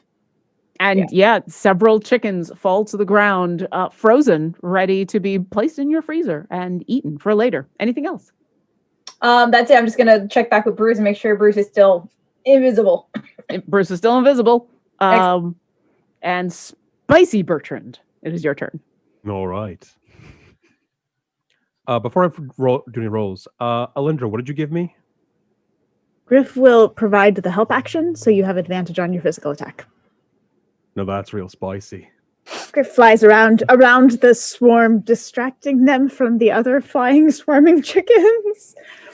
I mean, everyone is distracted by Griff's. Yeah, everyone's just distracted by Griff's judgy eyes, really. It's just, it might as well be a weapon attack. They are just, it's weaponized judgment. Speaking of weaponized weapons, Spicy Bertrand. First roll was a 1, so thank you for the help action. Second attack is crit. Oh, jeez. All right. Give me that. And is this your great axe again? Is this Jaws? Okay. I'm living La Vida Loca right now. Hey, give me all that crit damage. So you're upside, inside out. Living La Vida Loca. And that's all we can do because we love Jasper's game day and we don't want them to get in trouble. 24 damage. Oh, all right. In one fell swoop of judgy eyes and a giant axe, This swarm of chickens goes from still being pretty hardy and hale to suddenly swaths of feathers go flying, wings are chopped off, and the proverbial headless chickens are everywhere. There is still a swarm there, but it is super duper hurt. Anything else? I'm gonna bonus action bite. Sure. Because why not at this point? Exactly. And that is going to be a. Okay, dice, don't do that to me. That is going to be an 18 to hit. That hits. Okay, and the damage for that is going to be a grand total of 6. All right. There's still a couple of chickens floating around, flying around, squawking about, but you snap out with your jaws and you actually grab 2 mid-air. Anything else? No, I feel I've been spicy enough for 1 round. That was very spicy. I'm very impressed. Troy, it is your I'm turn. quietly impressed. And he was blinded from that initial chicken ruffle, so he's just kind of like, eh. But hey, is that? I can smell it. It's greased chicken. I can smell it. It smells good. and then he like kind of lunges out with the sword, and then yeah, that's a natural one on that. So what I like to ask in these kinds of situations is, what distracted you? Why did you fail so badly? I'm blinded, so I just kind of swung really wide, and I kind of off balance, like a chicken may have like smacked me in the head at that point, and just bounced off my head as Spicy was doing his rampage. And there's just feathers everywhere, and as everything clears and you're able to, as it clears from your vision, you realize you're just in the bad position. You're just in a wrong position. Anything else? Nope, that's it. All right, it is the swarm's turn again. They're gonna go after Acid damage. Thank you. Acid damage and dexterity saving throw. All right, let's do the acid damage first. So go ahead and roll that. 4 more. Nice. You hear the sizzling of chickens as they are. Okay. Sorry, a very large donation just came through the chat. Yeah, I'm. We're gonna get to that $500 request. That will happen. Thank you, whoever did that. Super Thank awesome. you so much. That's And, amazing. That's while super we're amazing. huge props. saying thanks, So, I'm gonna shout out to my buddy Tony, who threw the chickens on us. My buddy Tony did that. So completely breaking out Shout of out to character him. here. That $500 is amazing to me, and I can't tell you how much that means. So, and I'll repeat, if you can't throw down $500, can't throw down $10, as friend of a lot of us here, B. Dave Walters likes to say, like, we've all been in that position in where you don't have the money to do that. That's super fine. Like, don't feel bad. That's amazing, and we thank you. But if you're here supporting us, if you've been able to retweet or repost or just tell some friends to come and join, that is also awesome, and we appreciate it. But your super friendly creature, which I won't spoil, will be coming. Oh, that's the name of the person. Okay.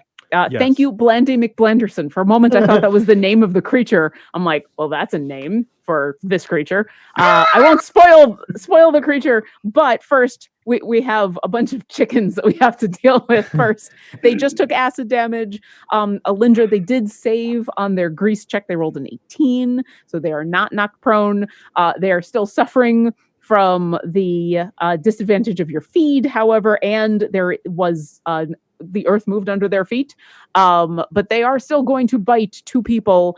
I'm going to say at this moment, they're going to go, one of them is going to go after Spicy Bertrand.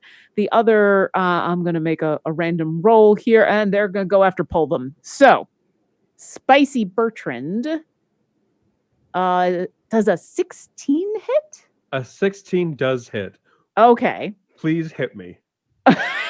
Okay. I welcome it. Sure. The few beaks that are left converge on you.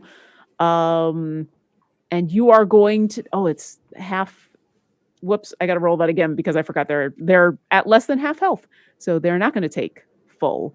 You're going to take 11 piercing damage I'm going as to take 6. you're going to take 6 piercing damage as the swarm of super angry chickens comes after you. Povum, does a 19 hit you? So funny thing, this is a D20, right? Well, this is just what's your AC Oh, at this AC. moment. Yeah. Let's see. Oh, it's a 15. Yeah.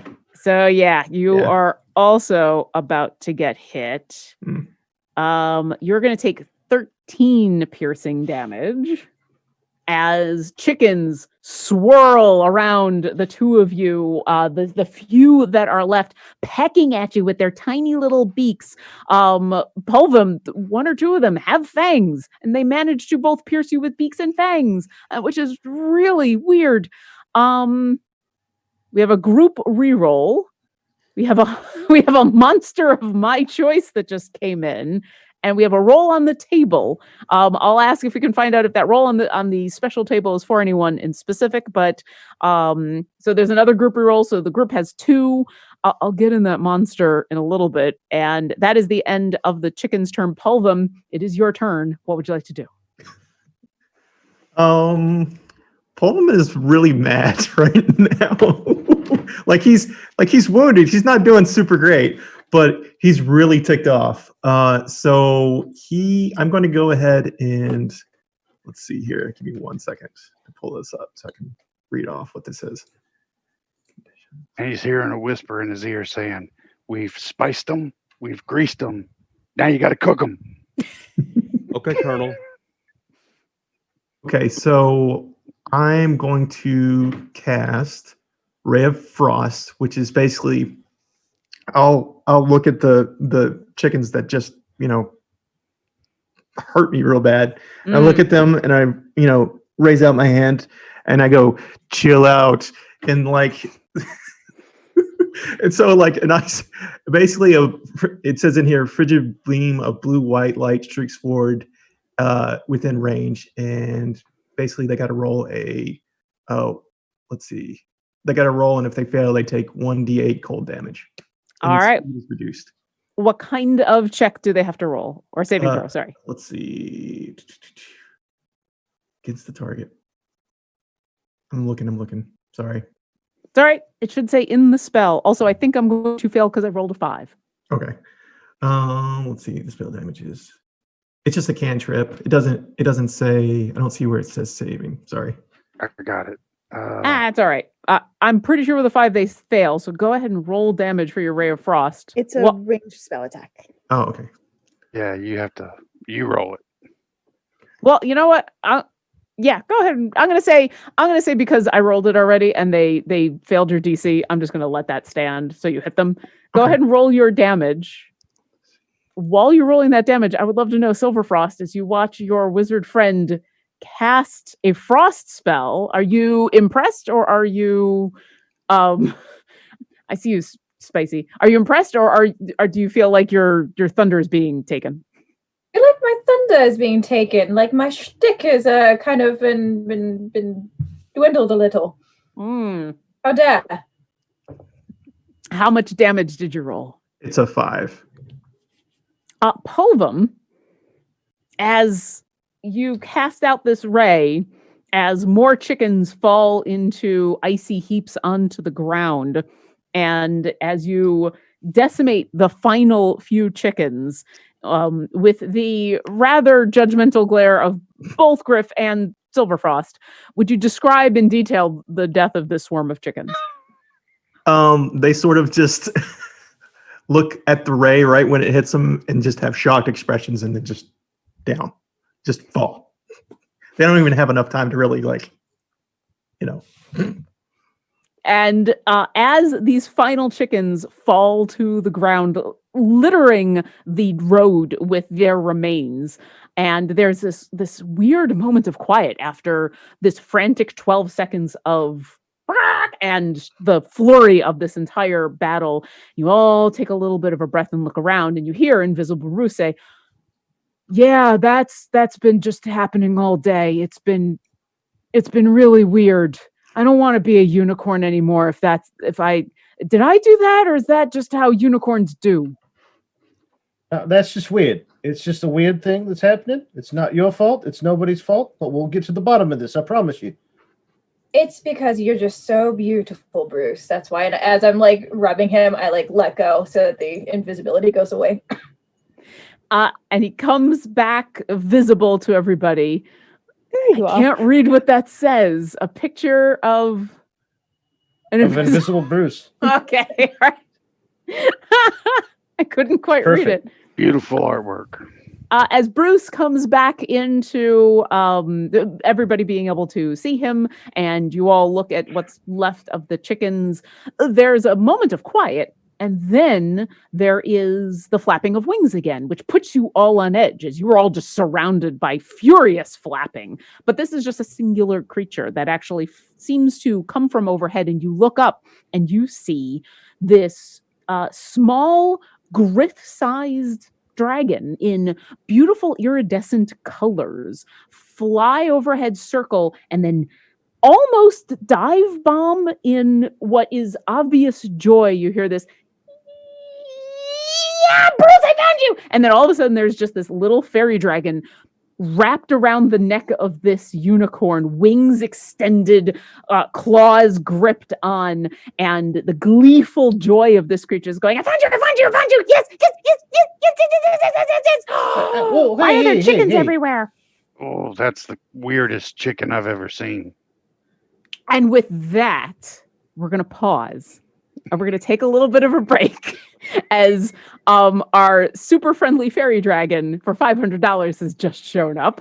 And we're going to take a little bit of a break and stretch and get some water and, just get ready for the second half of this fun adventure. As we take that break, if you want to go and donate some more to have some fun things happen, we won't say no. There's still 90 or so other things on my fun table of awesome. There's apparently a monster of my choice showing up. So I'm going to spend a few minutes thinking about what I want to show up and come back in, let's say, 7.5 minutes, 7 minutes, I think we everybody. just found out that this is going to end with a Tarrasque. Well, we'll see. You'll have to come back and see. But for the moment, everybody go take a stretch and we'll be back shortly. And then the Tarrasque arrives. Oh, no, wait, we're back. Okay, hi, welcome back.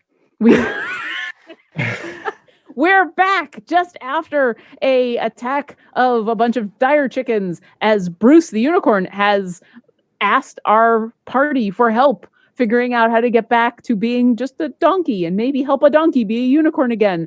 And a fairy dragon has shown up and seems to be a friend. And, things are a little chaotic at the moment, but we are out of combat, and it's moments later as this fairy dragon has appeared and clutched Bruce the unicorn in glee and then noticed the carnage. What would you like to do? Hey, new friend. My name is Troy. This is the party. We just carved up all the chickens out here.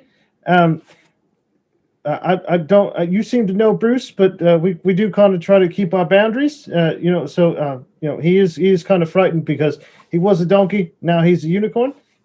So Wait, what? we're trying to fix it. Wait, Bruce, you're not a donkey. What are you talking about? And Bruce looks down at the fairy dragon in kind of that weird way of like trying to look at someone attached to your neck. You look familiar. Do I know you? Yeah, Bruce. We're like, you've known me forever. Yeah, hi. Yeah, Blandy, hi. I've been looking for you for like all day. You haven't been in your grove. There's like a donkey in your grove. What's going on? Yeah, can you all, yeah, these nice people are going to help me with that. Yeah. So is Bruce the unicorn? Because Bruce was a donkey too. Well, I know Bruce. This is Bruce. Bruce the unicorn has a grove. Bruce is awesome. Bruce protects all the magic stuff that's happening in the grove. And then Bruce wandered away, and now there's a donkey in the grove, and I don't know what's going on. So This, we were this were guy told that thinks it- he's the donkey. Devalia was saying that Bruce was a donkey. Perhaps Devalia did not. Perhaps Devalia was mistaken. All I know is that this is my friend who's supposed to be in a grove, and there's a donkey in the grove, and thank you for rescuing him from all the chickens. You're welcome. We should go to the grove. Yeah, Right. yeah. So, Blandy, can you come here for a second? I hold my arm out for like Blandy to like come perch over. And the little fairy dragon head kind of cocks back and forth a few times. You hear a and then Bruce says, well, they've been really nice. I mean, I just kind of arrived and they helped, so I think it's fine. And that's all Blandy needs to. And the little fairy dragon lands on your arm. Hi. Excellent. Hi, Blandy. I'm Silverfrost, and as you know, this is the rest of the gang here that just saved Bruce. I'm literally waving my wine while I'm talking. That you took from the inn? Absolutely. Hi. Yeah. So we're trying to figure out where this grove is, but as we were trying to step out, we got stopped. Is it possible for you to lead us to where this grove is so that we might solve this problem and I can get back to drinking? Absolutely. Yeah. No, the grove is very close. Yeah, just north a little bit of the ways of here. And you should just drink along the way. I mean, why not? Can I have some? So you may want to take the feathers out. I mean, it was a garnish. I don't know what you're talking about. And you've offered the glass, and Blendy's going to drink from the glass of wine. And Bundy's a tiny little fairy dragon, so Bundy's going to roll a 1 on their Constitution saving throw, and Bundy is going to be instantly a little intoxicated and hiccup a bit and say, oh, that's really good wine. Okay, we got to go north. It's like a 10-minute walk. It's really, really close. Bruce could show you. Bruce, something's wrong with Bruce, I guess. I don't know. There's a unicorn. We'll get it fixed. It'll be fine. That's really good wine. And you can feel the fairy dragon on your arm is doing the circles. Doing So Bertrand's rage ends, and his scales get a little bit of a red tint to them. Look what you've done now. He's all tipsy. Oh, it's fine coming from the slightly blushed dry lizard person here. Well, to be fair, you're also making it drink feathers and wine. That ain't exactly healthy. Well, I was going to drink wine, and that's, I mean, a little bit is healthy, and then a lot is not healthy. I mean, it's all about moderation, and whoo, that's really strong. Oh, why are you all red? These things happen sometimes, yeah? Which Bertrand are you? Hi there, I'm Sweet Bertrand. Okay. Bruce looks at you and says, I'm not used to all of this, but I guess this is just what happens around unicorns, huh? No. Well, maybe not all unicorns, but you as a unicorn, yeah. You doing okay, mate? No, this is all really weird, and I think I just want to go back to being a donkey. That's right. We're gonna take you back right now. That's what we're gonna do. You're being a good boy. And he still goes back and starts to pet him again. And Well, It's to just sentient that- creatures, a calling a boy seems a little disingenuous, yeah? But Troy has a point here. You're doing fine. You're a champion, yeah? Well, it helped that I was invisible and I couldn't get attacked by the chickens, that you're all here to help, so thanks. But yeah, we can take you to the grove, absolutely. And if you're willing to follow between both Blandy and Bruce, Blandy in a little bit more of a coherent, if not slightly tipsy fashion, and Bruce in a slightly... Hi, puppy. There we go. Your fairy dragon immediately transforms into a small, adorable little dog in order to be less noticeable to any of the townspeople as you're wandering by, despite the fact that you're wandering with a unicorn and all of you. And the two of them start to lead you through the woods towards this grove. It's only a few minutes out into the grove in where, at first, Silvery Frost and Sweet Bertrand are the two to pick it up immediately. The rest of you notice eventually, because You saw it before, and maybe you're keeping an eye out.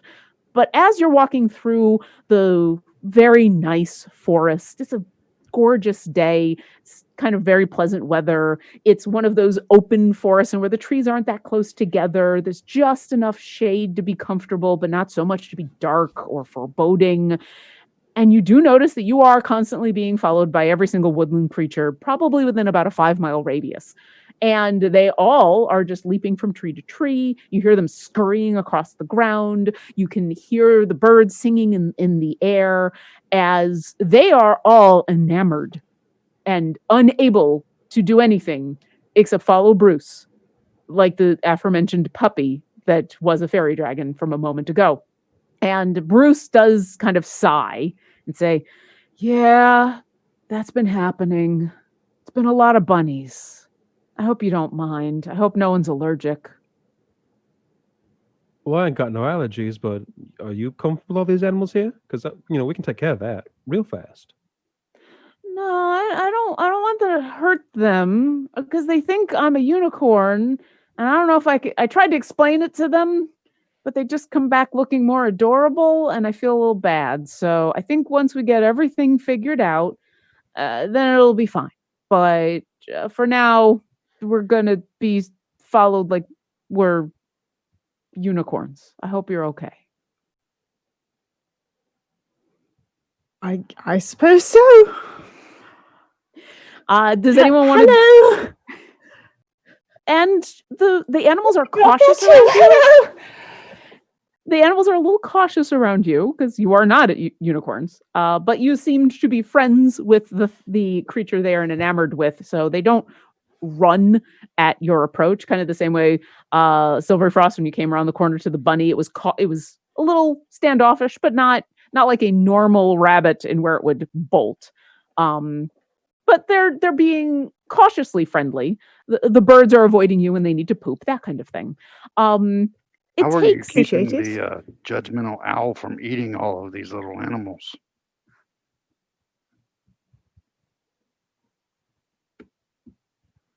Alindra. I'm sorry. How are you keeping the judgmental owl from eating all of these little animals? Oh, you see, Griff isn't actually an owl. Well, it's just the form in which Griff is appearing at the moment. Oh, because I'm having a hard time myself. With not eating other creatures. There's a bunch of little rabbits and mice. I mean, there's everything from mice all the way to every woodland creature you could imagine. There might even be a few deer. You think you see way off in the distance a bear and some cubs. It's a Disney forest out there. It's kind of amazing. Well, if you were so hungry, mate, there was a ton of chickens. I can't stress We also there were just a lot of left chickens. The We inn just had a huge like, meal before. less than 15 minutes ago. We carved them up and we roasted them, frosted them a little bit, added a little spice to it. They're probably Yeah. actually Must have not that great to fairly eat, quick but you know what? metabolism. You can I have have noticed, right, that like cat. Sure. Yeah, I've got a sack of raw chickens here if you're hungry. I don't normally eat chicken. You're telling me that I can't persuade you with just lumps of raw chicken then?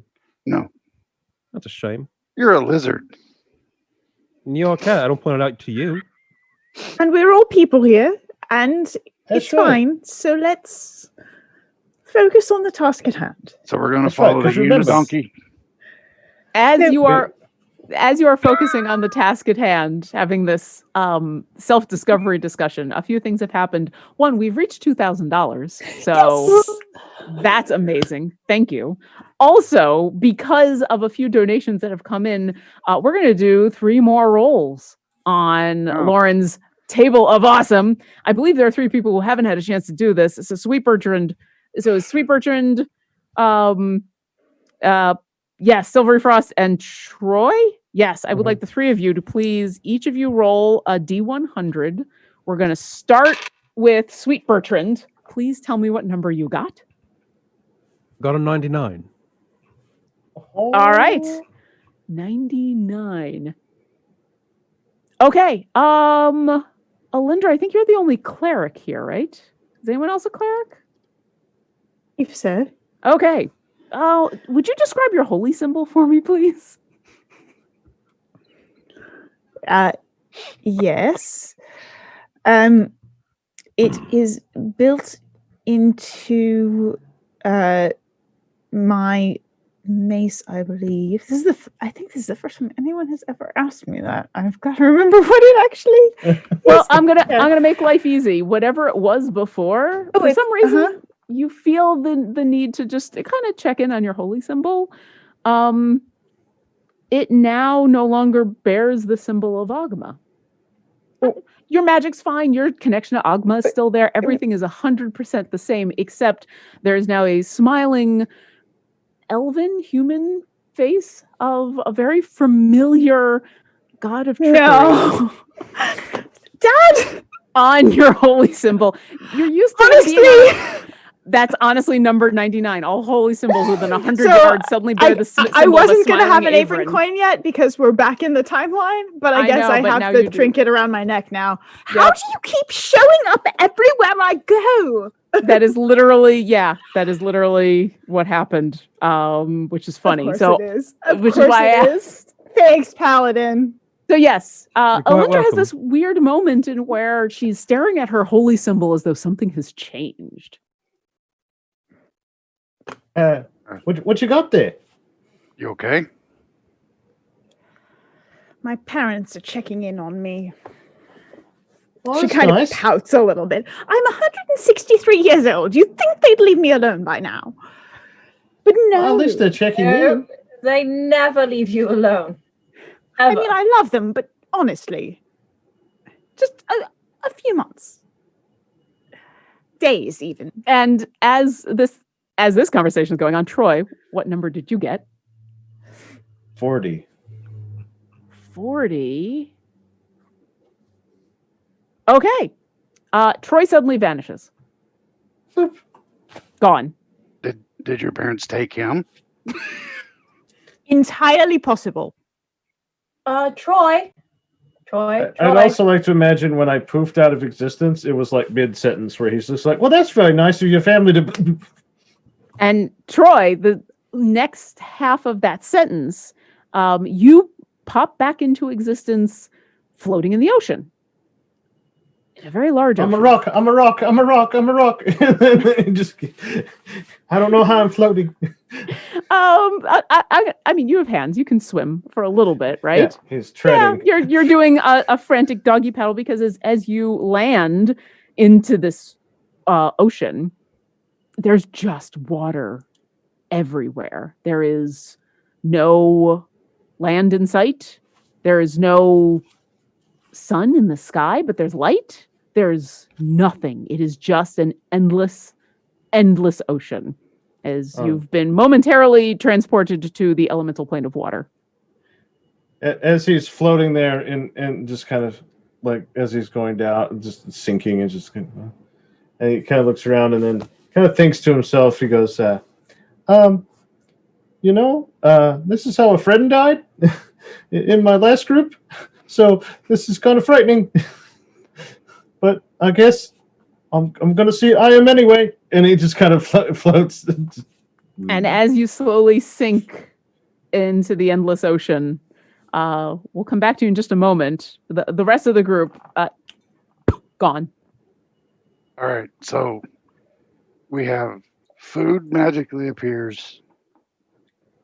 Coins come out of me. I don't really want to talk about that again.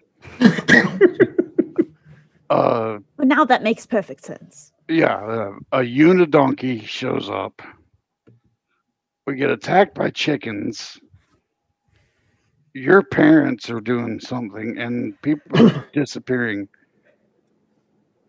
This I'm is the perfectly weirdest fine. I day don't ever. know what you're talking about here. Everybody else has something wrong except for me. As she says that, I mean, you're the one drinking feathers, love. So Yeah, And to be nothing has fair. happened to me. So clearly I had the best idea with drinking feathers in my wine. sure, the best idea is to drink feathers. the Blandy, the fairy dragon, who is still a puppy, even though it's really fairy dragon, hiccups in your arms and says, "Wine is always a good idea." Troy, at this very moment, it has been a minute. You appear back in the material plane next to your friends, I soaking jumped wet. about 6 feet straight up in the air. So, hi, I have returned, and I was just in a vast ocean of nothingness. Wait, is this existential again? So you were No, in just an think empty so. space. No, there was actual water, and you can see my clothes are all wet. And So that's you were gonna in an take- ocean full of water, not nothingness. Well, it's a kind of a in between. I think it is water, but there was nothing there in the water, Except so it for felt water. like I was floating in nothing. And Troy, are you okay? It gives me a lot to think about, and how futile my life is. I need to think about going to see my adopted son. Well, yes, you're a And- large bloody rock. How did you not sink? No, I sunk. It was just a gradual decline, and it was just I felt like I was falling forever. this Okay. second existential crisis was brought to you by D&D and my D&D game. You're welcome. Silver Frost, as you are wondering how this rock floated and then sunk, what number did you roll? I got a very magical number. I got 100 exactly. Oh no. Okay. Oh, you never want to hear the GM say, "Oh no." Oh, no. Nothing's Here it happened to you comes. today. You know, it can't be any worse than She's another game threatened that this I the whole played. time. And now It's not you. the Trask, it's something worse. Okay. Okay. Oh. So those who've seen me run a few charity games know that this is a list that I have created myself. You've used it a couple of times. It was the divine intervention role. There were a couple of different ways that we used it. And normally, when we do charity games, a lot of charity games for D&D like to have donations for draws from the deck of many things. And so instead of doing that, I put a draw of the deck of many things on my list. However, this is what it says. For number 100, you draw one card from the deck of many things. If this happens during a charity game, once you see what card you've pulled, you can choose to put it back and redraw once. I have a physical deck of many things. If you want me to go grab it, it's in arm's reach. Don't want to do deck? I am traumatized by another game from an actual physical deck. Okay. Then we're gonna here's what we're gonna do. I am going to put that in my back pocket. And I am going to secretly draw something that's going to happen at some point during this game. And I would like Silvery Frost to roll another D100 to see what else happens on the list. But Jennifer, thank you for the offer. I appreciate No worries. it. That is a 47. 47. Do. Oh, we're so doomed. This I is am this both is much more impressed and interesting. afraid that you have a deck of many things. Well, you This know, is- our games are interesting. Silvery Frost, you have this moment of dread. You don't know why. This moment of dread just fills you and it shakes you to your core. You kind of snap out of it a little bit, but something about it leaves you shaken, and you can only speak in questions for the next 10 minutes. But why? Why what? I don't know why. I was just floating, and it just kept going forever and ever and ever. I don't know. Why would you think it's going forever? See, that's the thing I got to ponder about. I just Oh, as we good keep walking, Lord. I think we need to just keep going. But I've got to stand here. I got to think about this. Bruce, remember when I told you we should just vanish and go? Okay, why are you trying to think and you're trying to vanish? Because we're getting surrounded by animals again. How do you know we're getting surrounded by animals again? There's one Oh right yeah, there. we're just Okay. always we're always surrounded, and yeah, the longer we just hang out with me, I mean, I think this is me, and I don't know how to stop this, and so we just need to get back to the Grove and to the real unicorn, because this can't be the thing that happens all the time, right? I'm a donkey. Bruce, why are you being so pouty? Because you all are having to deal with me being a donkey and a unicorn and a donkey and a unicorn. But that's okay. I'm going to get you to the grove and we're going to figure this out. Are you And sure you know how to get to the grove? oh yeah. It's just right over there. And he points with his horn. And Everyone sees me go stealth and walk away with a 11. okay. Is that really stealth if we could see you walking away? You enter the grove. I am the knight. I'm sorry, I rolled for the deck to happen. Okay. You enter the grove and it's this gorgeous sun-dappled grove. A massive willow tree stands in the middle of what seems to be a ring of giant redwoods reaching up impossibly tall into the sky. And despite the fact that these huge trees are almost blocking out the sun, there still seems to be plenty of warm light in the center of this magical grove, and this massive weeping willow with huge branches that arc up and then fall back to the ground, all swaying gently in the breeze that you can feel, just this warm, gentle breeze. You all can sense the majesty of this place, how special this is. And then there's also a donkey just hanging out eating some grass. I need everyone to roll me just a straight D20.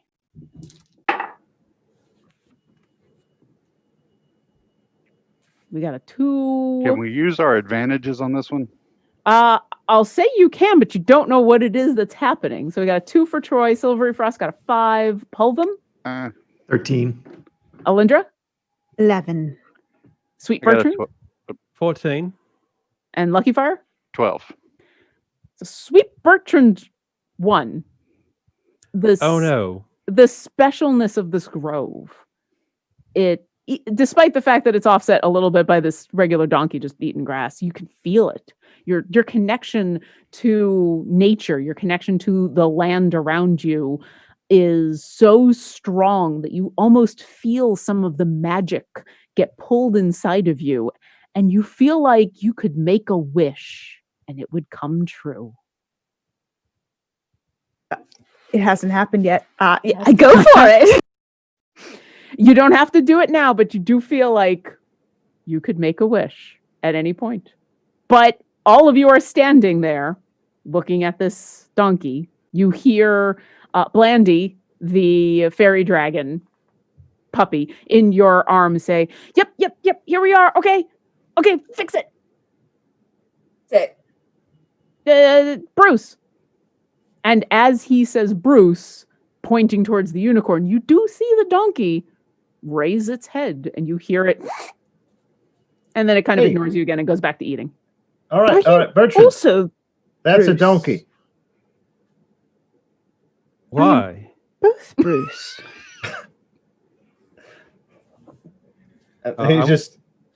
He's perplexed. He goes, because it is? Fair. Hey, you. I said I'm going to start walking towards the donkey. Okay. Donkey kind of ignores you until you get closer, and then it eyes you, and then it goes back to eating. I am going to roll animal handling to get it to let me just pick it up. Okay. It is a full-size donkey. I know you're pretty strong. That is going to be an 18. It lets you approach it. It seems to be docile. I'm going to try Go ahead. that petting thing that Troy was doing. You pet the donkey. It stops eating to eye you again, kind of more just almost and then it goes back to eating. Doesn't seem to care. And then I'm going to quickly just pick up a donkey. All right. I would love a strength check to pick up a donkey. You know what? So would I.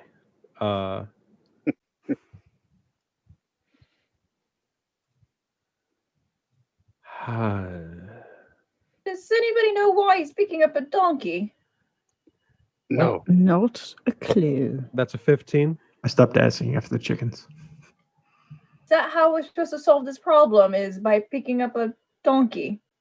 Well, if that's how you're solving the problem, you have a second problem, which is Bertrand, you're strunk.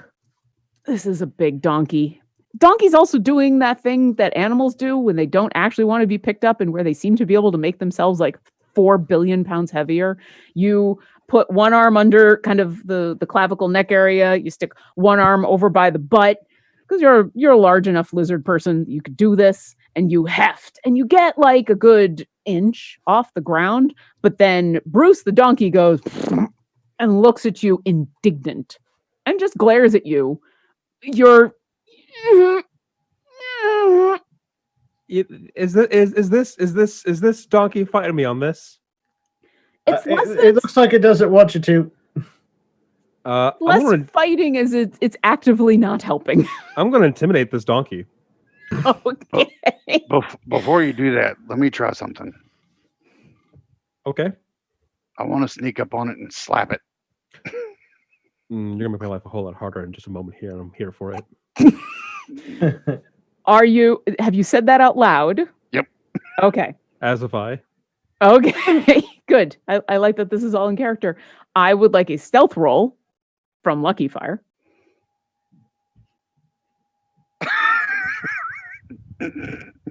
10. Okay. Hopefully, this is a very non-perceptive I donkey. think I'm with Silver. Is it actually stealth if you're You walking? It doesn't work that way, Lucky. It doesn't. I'm sorry. Lucky, what's your passive perception?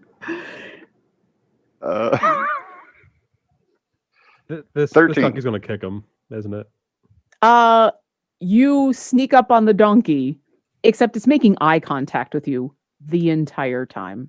I will leave it up to It you whether can't see you me. still want to go through with your plan, but you know for a fact this donkey is not surprised by you.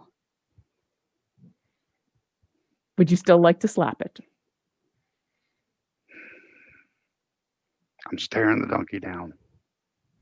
'Cause I lean over to Alendra and go, "Is it me or is Lucky Fire trying to be an ass here?" An ass to the ass? Yeah, I Hmm. think. A bit, yes. I'm gonna make a wisdom check. Okay, while you make a wisdom check, I want to know real quick, Pulvum, what are you doing in this moment? I'm mainly just looking at the situation and just looking back and forth. The dice have decreed that And I will rolling my not eyes. slap the donkey. Okay, you're not slapping the donkey. Troy, how about you? What are you up to?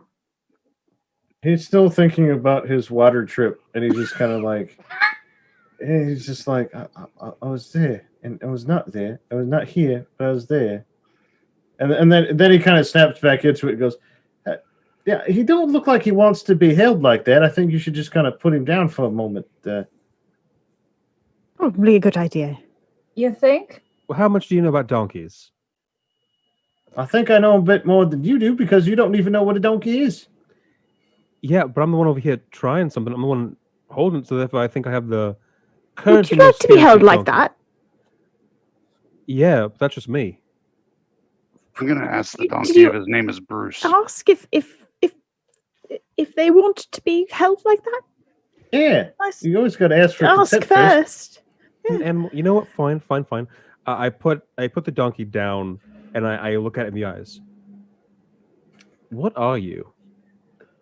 The donkey does not respond in any way, shape, or form except to flick an ear and turn away from you, showing you its hindquarters. It does not kick you, but it does walk away.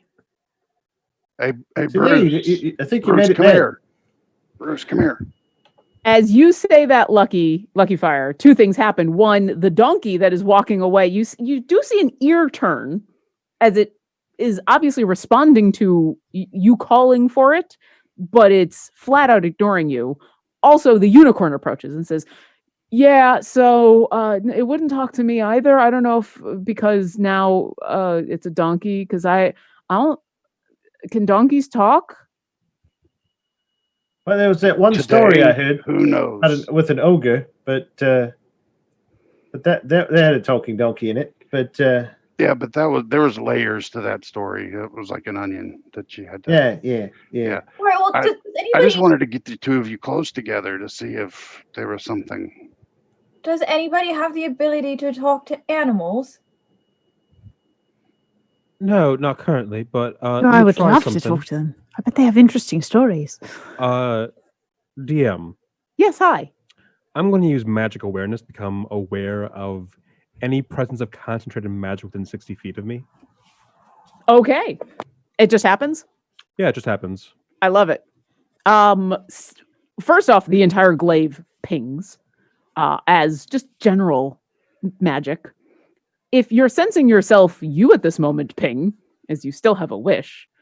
The tree, the willow tree in the middle of this glade is it doesn't ping, but something inside it does. And then something on the other side of the tree pings. And it sends a shiver up your spine when it does. I can also know what school of magic that belongs to. None of these are, I guess. So was this like detect magic, or is this just, oh, I know this is magic? No, it's literally just when you sense this, when I know the location of any spell or magic item within 60 feet of me that isn't behind total cover. When you sense a spell, specifically a spell, you learn which school of magic it belongs to. Okay. None of these are specifically spells that you're Okay. sensing. All of these are just kind of magical effects, and what you're sensing on the other side of the tree is dark. It stands out from the rest of everything else here as not belonging here. And now as you look over, you think you see something or someone basically using the massive willow and just standing just barely on the other side of it from where all of you are. I'm going to point at that figure and just yell, "Hi, who are you?" And you hear a sigh, and then a long neck comes out from the side of the tree, bird-like with a big long beak. And then a humanoid creature that is the rest of its body comes out enough. It is a medium-sized creature, but it looks like a massive vulture, just a huge head with those big eyes in tattered robes, maybe gnarled hands instead of wings, and what looks like a wrought iron staff of some sort. It glares at you and says, "All right, you saw me." Yes, Silvery Frost? When I see this, can I immediately pull up my Fate Presence? You absolutely can. What does that do? As an action, you can cause each creature in a 10-foot cube from you make a Wisdom saving throw. DC is 13. Otherwise, I'll tell you what happens. Okay. And who are you affecting with this, just to be clear? Well, so it is a 10-foot cube. Okay. I am trying to affect the vulture thing, but up to you, DM, as to who is in my cube. If you want, you can only affect the vulture thing. You said a wisdom saving? Yes. That's a 22. Well, I look pretty. The creature, its head swings towards you, beady yellow eyes boring into your gorgeous facade, and it says, "Oh, let's not be doing that. I just wanted to talk." Oh, all right. Hi, my name's Troy. This is the rest of my group, and we're just kind of. What happened was we brought the unicorn back because this unicorn is actually Troy! part of this Troy! donkey. Troy, no. What? It's Wants to know what's going on? all right. I know what's going on. Say, there you go. So anyway, we're just trying to put these back together because we think the unicorn is in there and Bruce is Hey. in there. Troy. Yeah. We're friends. We're mates, right? Friends, even. Yeah, I think so. I Can like I- you. Can I give you my professional opinion about on this matter? Oh, all right. Yeah. Just from the appearance and the fact it was skulking about, I don't think this is a friendly sort of thing. And we should try and figure out its true intentions before we start blabbing about our intentions, yeah? Well, I'm just trying to update on the situation, but apparently he already I don't knows know. what's going on. We don't know them. If they know, then why are you explaining? Because I always give the people the benefit of the doubt first. Well, let's see if they... Guys, the Just evil hear them out. villain is supposed to monologue, not us. I mean... I who's the villain of resent your life? that. I'm not We- evil. Don't know So, there you anything go, about not this even person. evil. Hello. Hi. Who are you? What's your name? It's lovely to meet you. Really? Yes. Oh, let's get down to business. All right. I know what Your you name is want. Let's get down to business. Lovely to meet you. Let's get down to business. That's cute. That's very cute. Well, Fate changers, of course. I know what you want. You want to fix your friend, right? You want the unicorn to be fixed. I'd hardly call the donkey corn a friend. Oh, wait, can we back up just one tiny moment, please? You're not the first person today who has called us a fate changer. Could you please explain why you think we are fate changers? We are simply adventurers trying to get a coin or two. So you're powerful people who go out and do things and change what's been going on with your own powers. It sounds like fate changes to me. It's no matter what I call you or what you call me. Let's talk no, business. it's more Yeah, like see? seeing into possible futures. There are many of them, and you can select any at any point. Well, let me offer you Yeah, one let's just- future that is mutually beneficial to all of us. You want your unicorn fixed, and I want what's in this tree. And you watch as the So creature... fixed has the implication of broken, and I'm not sure that applies here. You watch as this vulture creature raises up a clawed hand and looks like it's going to place it on the massive willow in the middle of this glade. And it does, but you very clearly hear a hissing noise, like the burning of something on a hot fire on a skillet. And it withdraws its hand quickly from the bark and says, "There is something I want in this tree. You give it to me, and I will make your unicorn whole and go about my business." Seems like a Did fair you- trade. I'm going to walk up to it. To the creature or the tree? I mean, they're both in the same vicinity, so like just walking up to it. That's fair. I'm going to stand right next to it. So like you can't touch the tree at all? If I could, I would reach in and grab it. I'm going What to is like... the it in this instance here? Just something I want. Something. That's very non-specific. That doesn't help us get the thing out of the tree that you'd like. It could be bark, it could be wood, it could be a specific knot, it could be a bird's nest, it could be... There are so many things. Yeah, if I start chopping away at this tree and I hit what you're after, I don't have Oh, enough you savings. you don't need to chop. Just reach in. You'll feel it. There is only one thing. If you get it for me, then I will fix everything that has happened. Well, I got a question then. Did you cause the little body change thing? Roll an insight check. Gladly.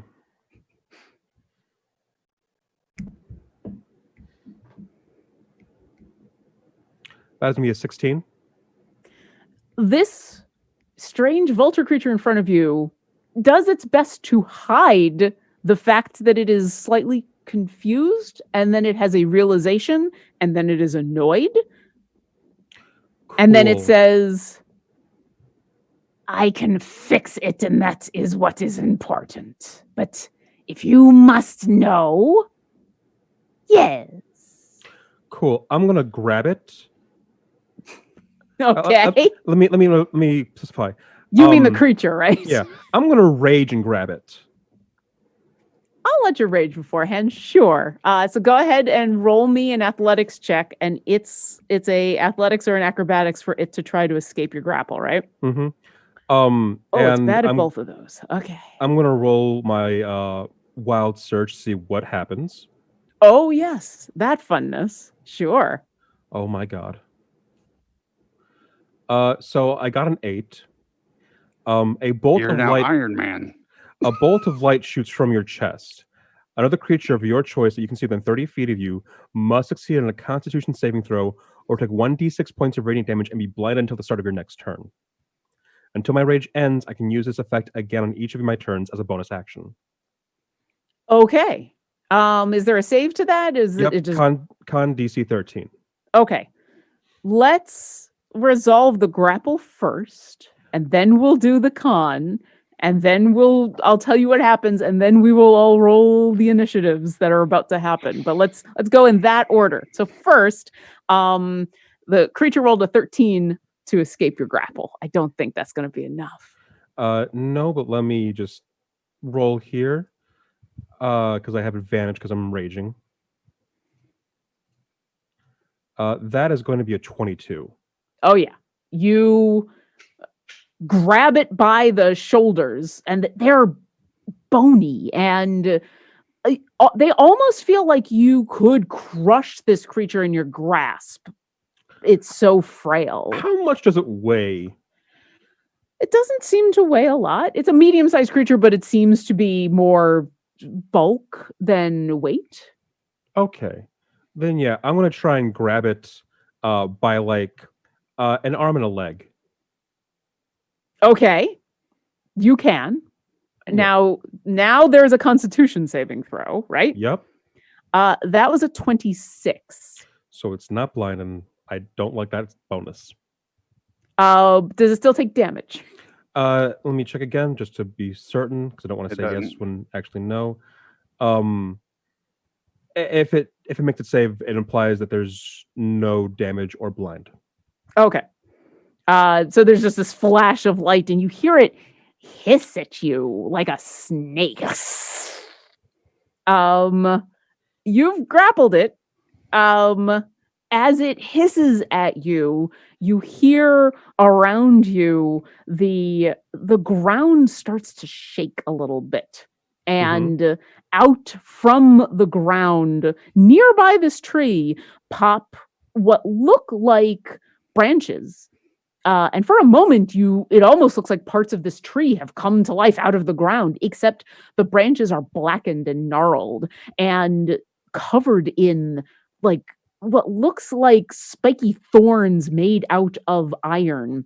And they twist and bend into these small creatures, several of them that all look like humanoids made out of sticks, except the sticks are already coal blackened and they immediately catch fire. And as this vulture creature stares at you and says, "Ah, betrayal!" We can all roll initiative. Can I enact one of the group rerolls? Yes, please. Yeah, That's not a I bad time. support that. Yeah, I think I'll take that too. I will agree with that. Gonna activate one of our group rerolls. I'm glad I did. Yep. Me too. Oh my gosh, I just rolled 2 20s. One for me and one for Griff. Oh, nice. Thank Can you, I group have reroll. one? Can I mean, the other rolls were not bad. I'm happy to pass one if that's okay. I'm gonna say no just because there's a couple group rerolls and some of you have multiple, well, some of you already have rerolls and things to use. So as much as I like that idea, but with rolling 2 natural 20s, Alindra and Griff are absolutely going first no matter what I roll in this moment. So let me pull this up. I had to make some last minute changes because we had some fun things come in. Oh, I've just lost the encounter. I'm sorry. I have to pull it back up again in just a moment. Oh, things and stuff. It's like there we go. We're gonna change this and we're gonna get the right group of people in here.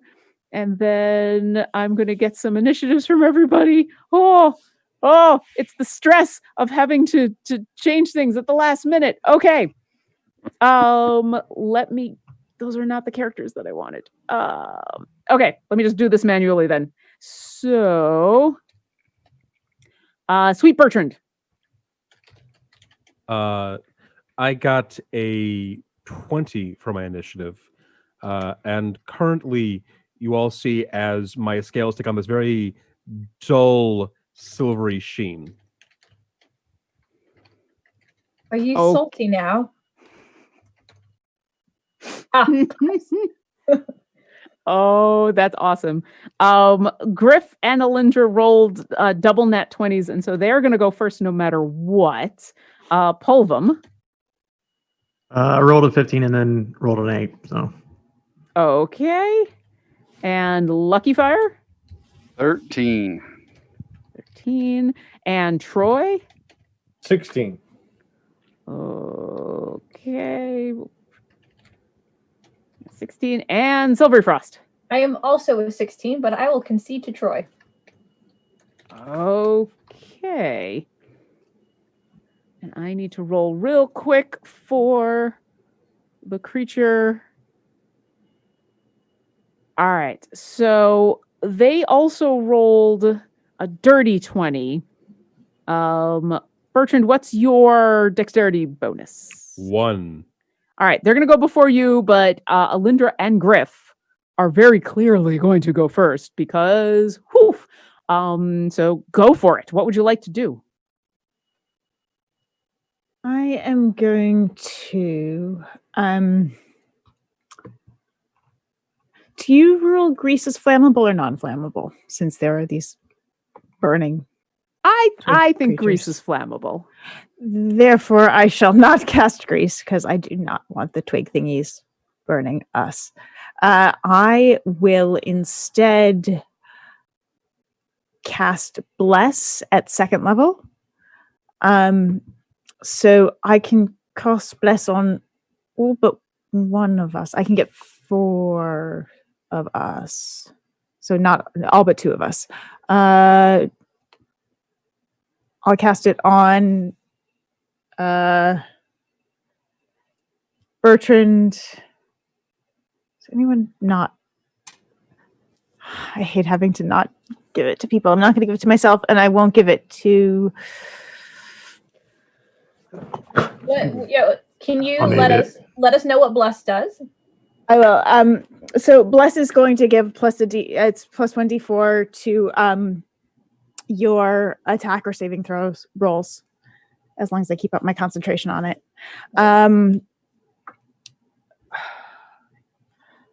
Lucky you kept disappearing and appearing, but okay. Honestly, Will you bless him? give it to the others. Okay, then I'll be all I give right. it to the other 4. So you are blessed now. I promise I'll send something else your way shortly. All right. And I may what would- foresee a moment for you. Yeah, you do have a very good moment to foresee. And then I will have Griff come in to assist with the next physical attack. So whoever is next in the round. Okay. Well, so what's actually next is the creature that Bertrand is currently grabbing. Next of our allies. Yeah. You watch as this creature it cocks its head at you in a very bird-like way, despite its humanoid stature, as you've grappled it. And its hiss turns into a chuckle, and your hands go through nothing as this creature turns ethereal, and the chuckle fades, and it vanishes from your view. And then it is your turn, and you are surrounded by 3 creatures, all seemingly made out of fire, all seemingly looking very upset at you. I need to ask this wish effect. What kind of action does it cost me? I'm going to say in this case, it is your action to cast wish, as I believe wish is an action. All right. Well, well, my rage is still going on, so I'm going to shoot out a bolt at one of these little creatures. Sure. You need to make a con save, DC 13, or take 1d6 radiant damage and be blinded. Okay, that's a 9. So that's 1d6 radiant damage, and I'll roll that real quick. That's 4, and it's blinded. Okay. And while it's blinded, I'm going to attack it. Sure. Does it? Because it's blinded, do I get advantage? Yes, actually you do. Dope. Come on, D&D Beyond. Roll faster. Please Hey, roll listen, I'm faster. trying, okay? Oh, yes, and also you are blessed. Yeah. Hashtag blessed. The D4 seems unnecessary at this point, but like, why not? You know? That is going to be a grand total of 27 to hit. You definitely hit. Yeah. And that's going to be 13 damage. All right. Your greatsword crashes into this flaming pile of metal and sticks. Some sort of perversion of some kind of humanoid. What looks like it should be made out of vines and branches, but it's made out of metal and it's on fire and it's awful. But you slam into it and pieces and bits go flying. Anything else? Umami Bertrand calls out, "Hey, that's cheating. You're supposed to be here." You do not get a response. And unless there's anything else, No? it is Troy's turn. I march right up to one of the twig people and be like, I know you've just been conjured into existence. I do feel like you mean to hurt me. So I feel like I need to defend myself. So if that is not your case, let me know. But I'm going to defend myself. And then he pulls the great sword out and he attacks. And with a bless, makes it a 19, which I am a champion fighter. So that means I crit, Chris? I believe so. Are you attacking the same one that Umami Bertrand is attacking, or are you attacking one of the others? Oh, hit a fresh one. Let's hit a fresh one. All right. Roll that beautiful crit damage. All right. Let's see.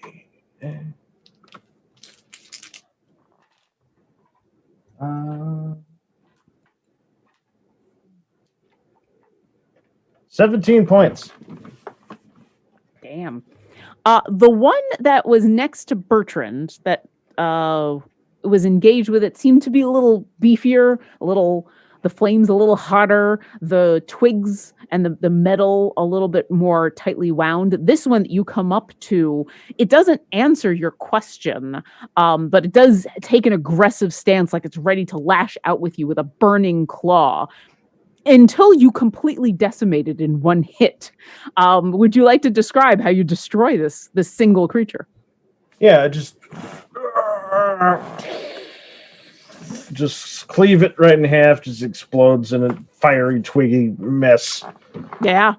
Little bits go flying, and you do notice that as this creature is destroyed, it doesn't, there's no body left behind. The pieces snuff out. The bits of metal and twisted wood seem to fade out of existence. Anything else? I'm good. All right.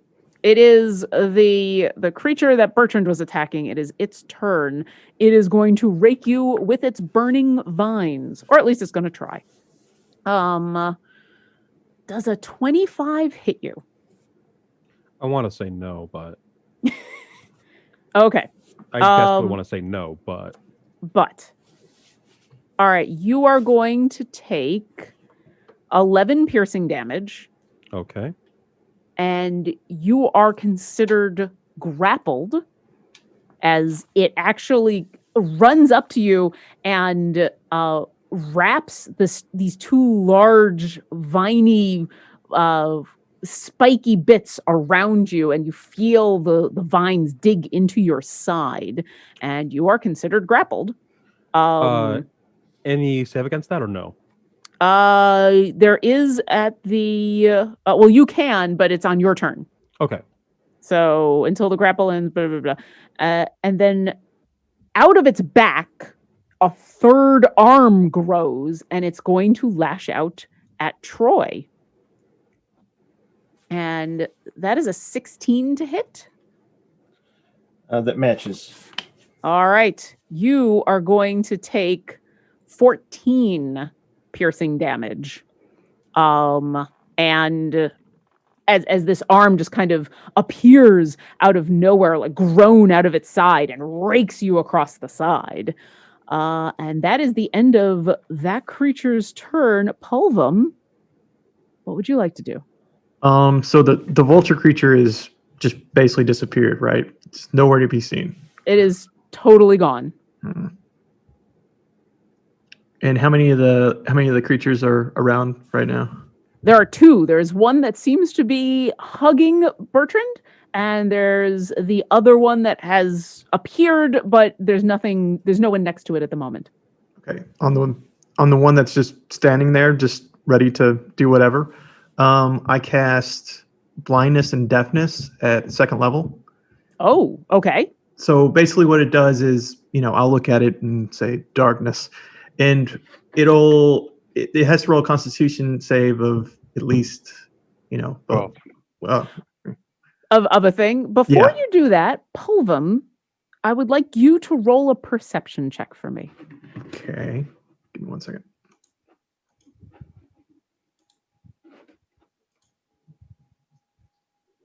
Is that a 19? Looks like a 19. Yeah. Okay. You prepare yourself to cast the spell, and then you consider this creature. And you notice that while it is humanoid in shape, it does not have a face. It does not seem to have eyes or ears or a nose or a mouth. Mm. And you notice that just in this moment, as everyone's kind of moving at once at the start of this turn, both of these creatures, they're not turning to regard anyone, but as people move and take a step, that's what seems to catch the creature's attention. It seems to be movement around it. It seems that it's sensing things in a different way, and you actually stop your spell because you realize that spell will actually have no effect on these creatures. Would you like to do something else? It's basically tremors is what it is. It senses motion. It seems to be able to pick up where you are, and that spell will not have any effect on it. I suppose, let's see. I can do another earth tremor. I guess I can do that again and cast earth tremor on it. Sure. This is still on the one that's by itself? Yeah.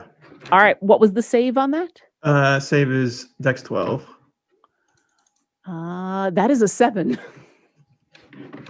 Okay, let me roll. Let's see. D6.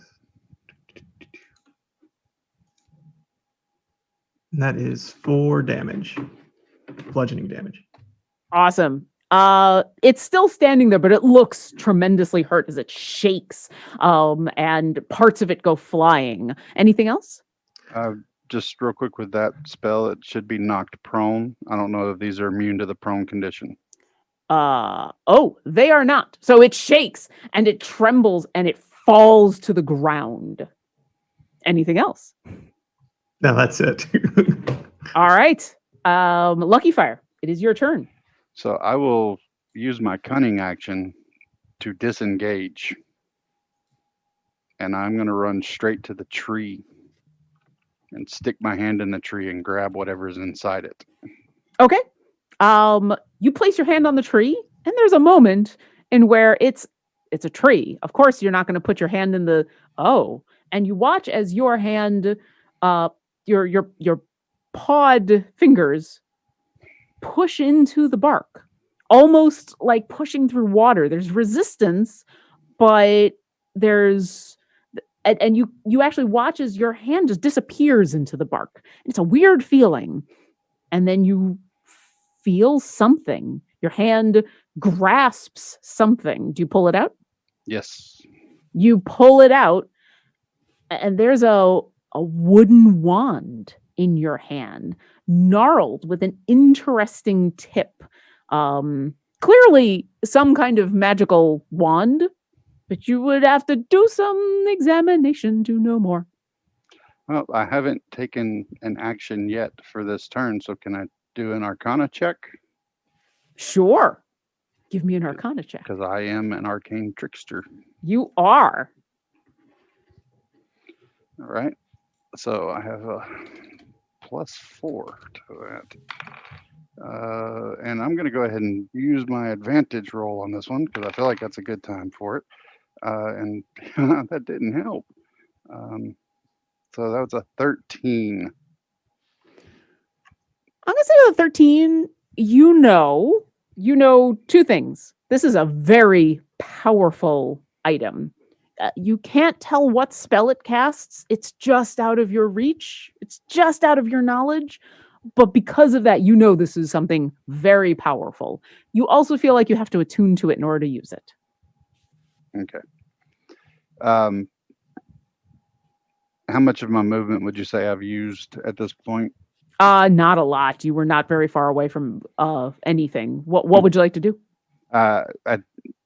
Because it's not something that I would honestly use or take advantage of, I would prefer to get it to probably to Silver Frost and give the wand to her and then prepare for the next round.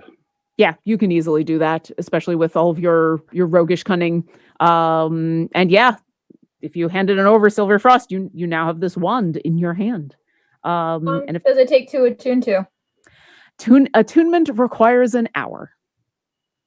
Or... but you might be able to do a check to figure out what it actually does at a later time. So that was Lucky Fire. Trying to make sure.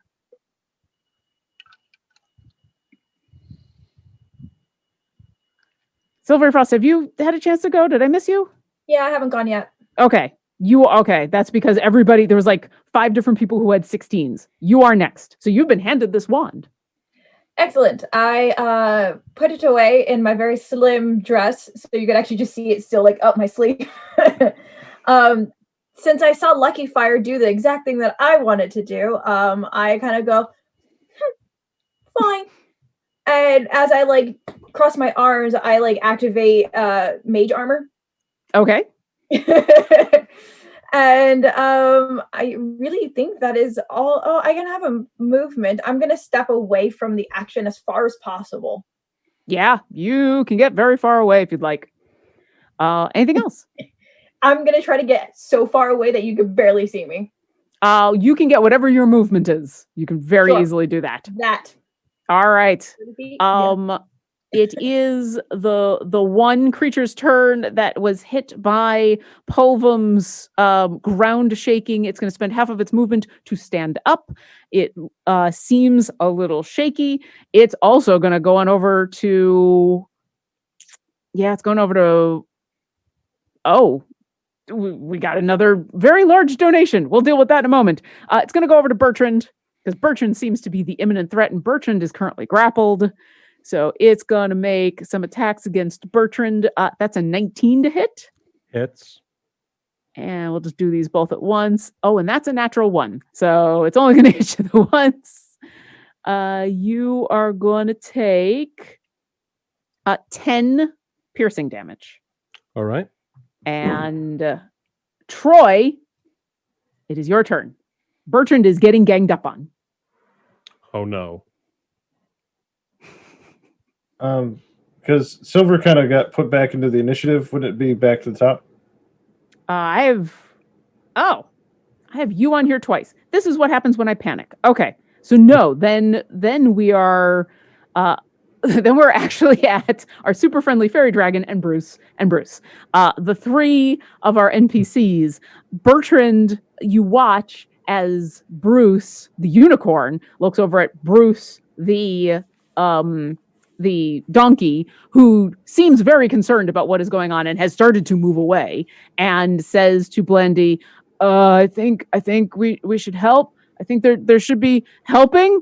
And Bruce is going to try to heal you.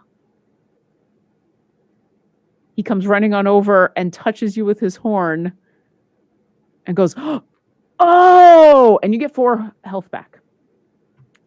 And Alindra, it's your turn. Yes. Bruce has come to help you. My temp HP is still here. You get 4 temp HP. 4 more. Why not? Because Bruce doesn't know that. I'll Alindra. keep my concentration. I want to. I have that coin now around my neck, and I sort of have reached up and touched it. And I have an idea. Is it possible that they're both the same Bruce? How would you like to check that? I have no idea. Okay. Arcana, maybe? Give me an I'm Arcana keeping check. my concentration up on the bless, but Oh, sure. Yeah. 19? You don't think they're the same creature, but something about the way that the vulture creature reacted to the questions that Bertrand was asking makes you think that there might be more going on with this unicorn than you think. And the fact that the unicorn just healed, even though Bruce was saying things about, I don't know what's going on, you think something else is going on. I'm going to let you do that for free since there's something else that needs to happen. What else would you like to do? I would like to. Oh, I think I know what's going on. But let's get rid of the imminent threat. I will go to the stick creature with a bell rings out. Comforting to us, terrifying to it. It needs to make a wisdom 13 save. And as is I this cast Toll the Dead? Is this the one that is grappling Bertrand or the other one? The one they've both been damaged? Yes. Let's do the one that's grappling Bertrand. Okay. It fails. It got a 9. Excellent. And this is the bigger one. This is the beefier one. It takes 10 points of damage. Oof. Yeah, Necromantic. it's looking pretty hurt, but it's still there. Anything else? No. What Griff. would Griff like to do? Would like to help. Ooh. I know, I ask you all these hard questions. I know, so many hard questions. Griff would like to help. I guess if it's still with Bertrand, help Bertrand. Excellent. Bertrand, it is your turn. At the top of your turn, you take 11 fire damage as you are grappled by flaming sticks. What would you like to do? Well, my bolt goes off, hitting the one that is grappling me currently. Okay. And let's make a con save. Con save. That's pretty good. 18? Makes it. Can I just attack it? Yeah, you're grappled, but you're not restrained. Fantastic. Advantage from Griff, and you are blessed. Heck yeah. So that's great because that first one was not good at all. And all right, cool. Then plus a d4 because of bless, and we are going to turn that into a 16. That hits. Fantastic. And that's going to be a 15 points of damage. Oof. There is just like shards left of this thing, but it is still standing, barely. Bonus action to bite. Sure. Let's see here. Gonna roll my bite. That's going to be a 22. To hit? Yeah. Absolutely. And that's going to be a 10 damage. The shards that are left, you bite down on, and by the time you let go, you are no longer grappled as this creature is fading from existence. Troy, there is one creature left. Then I will approach it and slash out with my great sword. I got a 17. That hits.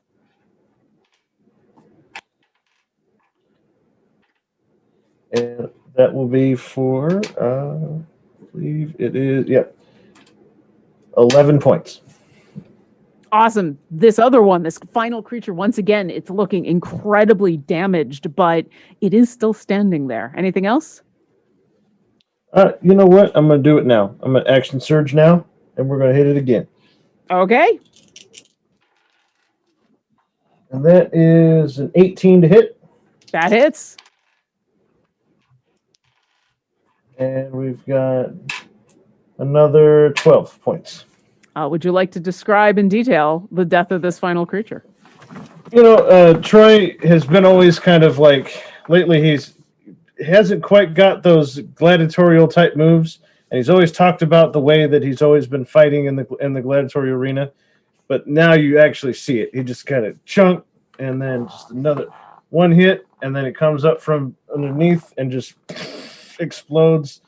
And then you all kind of go, "Yep, I get it. He was the champion."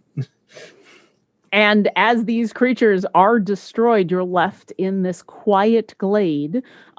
Bruce the donkey seems to have trotted on over to the edge where the trees are and has found some safety. Bruce the unicorn is still standing next to Bertrand. Silverfrost has a wand in her purse. And what would you all like to do as Bruce stands there going, oh. All right, so the donkey corn actually does have magic. How complicated can I make my wish? Oh no. Paladin, you know that the more complicated you make it, the more unintended consequences there are. I will also say, as Lauren, while I'm not a full-on monkey's paw kind of person with wishes, it's not that there's going to be bad things. It's just there might be unintended side effects. Sure. But you can hit me with your wish. I don't have it prepared just yet. I'm forming it up. I just wanted to ask that ahead of time. Wow. All right. While he's thinking, do one of you magic users have dispel magic? Silver, I think you are muted.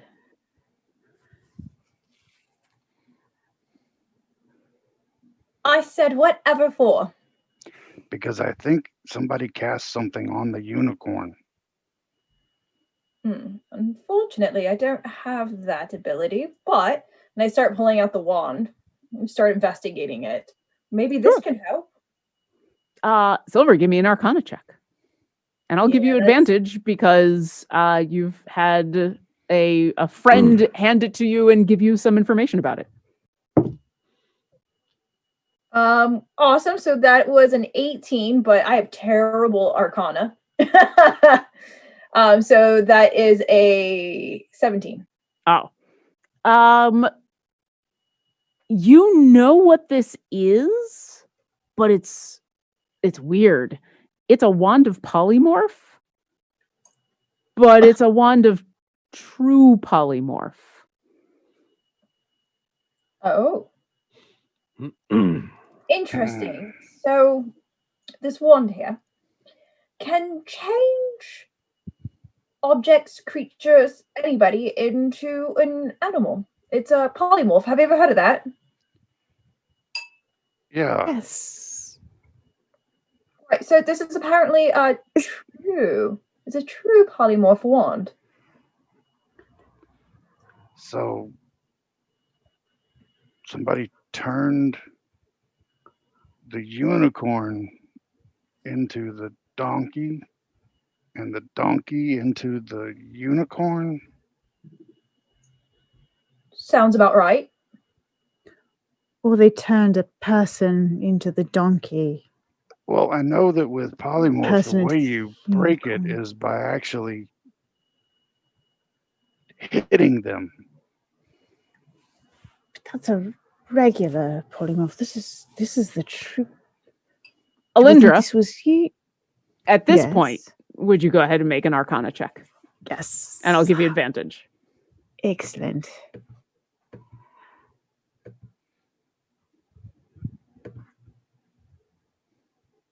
I would like to use my reroll. Sure. You still have your 21. portent. Do you have a portent still too? But I'm With a 21, I'm going to give it to you, especially on with for a everybody putting things together. You think you recognize what that creature was. You can't remember the name of it, but you've read about those creatures. These old wizards from the Shadowfell that the Raven Queen cursed and sent away. That the curse is that they can never learn new spells. They can never learn anything new. And they're twisted and evil creatures. And you think about what Bertrand was saying to the unicorn, and the fact that the unicorn could heal, and the fact that this is a wand of true polymorph, and it all comes together. This creature wanted the wand because it could turn itself into something else and escape the curse. And you think the unicorn is actually a unicorn, and the donkey's actually a donkey, and the unicorn just doesn't remember. And it's because all of your friends kind of put all the pieces in front of you. They were able to go boop, boop, boop, boop, boop. This all makes sense. Makes perfect sense. Care to share with the class? Well, isn't it obvious? It's the donkey's a donkey, the unicorn's a unicorn, and the creature just wants to be able to transform itself, which means holding the wand puts us in grave danger. As you say this, Bruce, the unicorn, says, I think, oh no, you're right, I am. I remember now. And you, Bertrand, especially since you had sensed the magic in this area, and Pulvum, as you're kind of watching this creature, their eyes light up as something about what has happened in the last few moments breaks the curse that was on the unicorn, and it remembers what it was. Oh yeah, I just got confused because I couldn't remember what I was, and then I heard this lady calling for Bruce, and Bruce is my name, and Bruce is the and I thought I was just a donkey. Oh, that's a relief. Oh, I gotta go tell all the bunnies; they're gonna be so happy. And as Bruce the unicorn runs off into the glaive, leaving you with a wand of true polymorph to enjoy and a wish in your back pocket, we're gonna stop there. And that's the most of the end of our adventure. I'm going to ask each of you to tell us a little bit about where people can find you and who you are, and give your names and everything. And I would like to know what's the one thing you do after the adventure. Maybe tell us what your wish might be, or what you do with a wand of true polymorph. But first, I do want to thank everybody for this awesome game that we had. Thank you so much for playing my ridiculous adventure. Thank you to everyone who donated. That was amazing. I appreciate all of you. Let us go around and please tell us who you are and where we can find you. And we will start with... I'm going to volunteer to go last on this because I want to kind of wrap up a couple of things, if you would. Okay. Then I will put things in a different order, as we will start with Cynthia. Would you go first? Hey everyone. Oh my gosh, Lauren, that was amazing. Thank you so much for this game. I'm Cynthia Marie. You can find me on Twitter at Cindancer, or on Instagram, Cynthia__Marie. We'll be playing lots of games this year, so just hit up either one of the social medias and you'll get to see what games I'm playing. But this was such a pleasure to play with all of you, and I had so much fun. Thank you again. And what does your character do with a wand of true polymorph? I gotta know. Oh yeah. I mean, I'm inclined to say that she's going to try to find something to turn it into wine, but I think polymorph is more of a animal thing. So I think she's going to try to take the unicorn or the donkey and turn it into a unicorn. And we'll have to hear about that at a later time. Zort 1, Who are you and where can we find you? Hi. My actual name is Justin Mast. I go by Zort1 here all over the interwebs, and at Zort1 on Twitter. I play every other Sunday in a game called Meddling Kids. It's on a channel called Hello, This is Q. But I'm always in the market for other games. So if anybody out there wants me part of games, hit me up. I'm happy to join. I always want to. And then, so you say Troy got a wish too? No, we only have one Yeah, I with a didn't wish, think so. but I Yeah. would say, what would you do with a wand of true polymorph? Oh, Troy wouldn't understand. He would just be like, you know what? I'll leave that for people who know more about the magic stuff than I do, and then he would just, find somebody appropriate to give it to. Awesome. Nick, who are you and where can we find you? My name is Nick Rugen. You can find me on Twitter at nscottg. I also have a Twitch, is twitch.tv / I guess, digital runner. Sometimes I stream games. That's pretty much it. Just as an aside, this game was a blast. This is one of the first D&D sessions I've ever played, and you guys were so much fun to play with. Well, thank you for joining us. It was an honor to be your first D&D game. And if you could use a wand of true polymorph, what would your character do? And would they turn something into something else? So my character is a researcher, so he'd probably do the boring thing and just try to search, like he'd look at the wand and try to discover its origins, like how did they get put in the tree, and try to search back to the original origin of it. I love it. And Jen? Hey, I am Jen Kretschmer. You can find me on Twitter and Instagram as @DreamWisp. You can find me on Twitch as DreamWispJen. I do a lot of tabletop games. I'm a writer, producer, actor, all the things. I'm also the creator of the accessibility and tabletop gaming resource document, which you can find in my pinned tweet. I have a bunch of exciting announcements coming up in the next while as I hit things. Yeah, in the future, I will develop a debilitating fear of the wish spell. But until that happens, I'm very curious about all of these things. I want to learn all the things, but also I would make sure that the wand got to someone who wanted it, who was looking for it and wanted to have a true polymorph. It would never be something that Alindra would use on someone. It would always be something that was a choice. I think you and Silvery Frost would have a lot of fun experimenting and having fun with people who consent to being true polymorphed.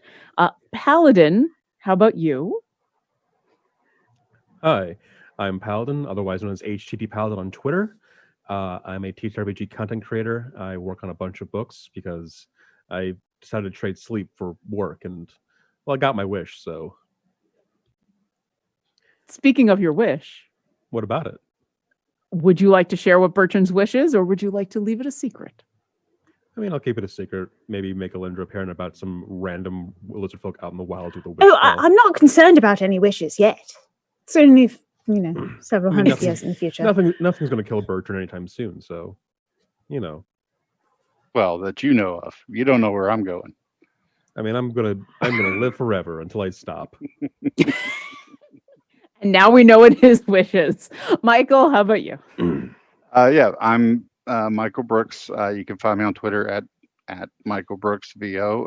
I am an aspiring voice actor, but by day I am a very boring software engineer. So that's the mundane existence of the everyday life. As I showed the crew here earlier, I am a father of an actual human child. Can Actually, Can two confirm. of them, and they're closer to human adults than they are human children. But the reason that I wanted to kind of push mine off till last, I am part of the "Are you sure you want to do that" group, and personally, just for me, I know that these last couple of days have just sucked, and there's no other way to say it. And this has been hard for me It's been hard for everybody to just get through these last couple days, and being able to sit down and turn that off and do something, first of all, for us to do something positive, to be able to raise money for something that desperately needs to have the awareness and to have the funding to keep the hotlines going, to keep the just any resources that we can get for the mental health awareness, for the suicide prevention in a time like this. It's so important when everyone feels so isolated and so alone because we're having to quarantine, and we're having to just feel so desperately alone. Just to have these resources is so important. And just to let you know, I just double checked where we're at so far. For the day to day, we have raised $2,100. That is above what we raised already from eBay when we started with auctioning off the seats for the tables. So that means so far for this, with 3 days left to go, we're a little over $6,000. That's amazing. That's Incredible. beyond what I could have hoped for on day one of this. And I can't tell you just how amazed I am at what this community does. And but to be able to come together, shut all of that out, and bring joy, bring laughter, bring silliness. I mean, good Lord, we fought a bunch of chickens.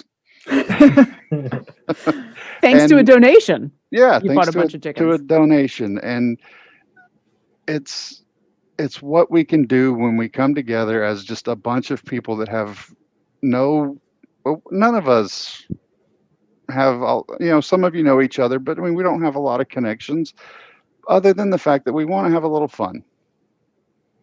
And that's all we got to do. We sit down, we have a little fun, we do something silly, we help raise a little money, but more important, we make friends, we have some fun. And that's what this is about. That's what these games are about, whether it's Dungeons and Dragons, the Vampire the Masquerade games that we've had going earlier, which have been some amazing games that we've run earlier tonight. We have a few more coming that I know some of the themes of some of the games that we've got coming in the next couple days that are going to be amazing. Don't want to spoil all of them, but I do know that I have a very fun druid character coming in a Candyland themed Dungeons and Dragons game, sort of wrapping up the end of this. So I'm really looking forward to that one. Won't spoil too much of it, but I will say Grateful Dead Bear Wild Shape. So Is it Grateful Dead Gummy Bear? mine is the only one that's not a candy. Mm. Because he's the one that has to look for what is edible and what's not. But tie-dye colored furball. Ooh, nice. So Yeah. So Yep. yeah, give you a little idea of what the theme might be there. But it's good fun. It's a great cause, and really I just want to thank everybody that came together. Lauren, this was awesome. It was absolutely my pleasure. And this was, like you said, it was all just for fun and to raise money for an amazing cause. Thank you to everybody. Thank you for closing us out. And there's 3 more days of awesome games. Come back the next couple of days. Help spread the word. Help raise money for Jasper's Game Day. And unless there's any... Oh, I'm Lauren Urban. I'm the community manager for D&D Beyond. You can find me as Obolauren on Twitter. And I'm going to let all these people go to sleep and dream about chickens and true polymorphin wishes. And we'll see you next encounter. My true polymorph. I'm sorry. We didn't get to that. I've got my true polymorph. I'm getting true polymorphed into an ancient bronze dragon. Oh, nice. I don't know what the rest of you guys are doing, but seriously, you got a true polymorph. I'm taking the ancient bronze dragon and I'm going and finding a mountain somewhere. Just I'm going to study it. I'm going to give it away. Give it to someone responsible. I'm going to be a dragon. I don't know about y'all. Well, I can tell it's in the name of the game. Come on. as someone who has already had a chance to cast Wish, I would rather true polymorph, and I'm going to turn into a flump. And with that, we'll see you next encounter. Bye. Good night, guys.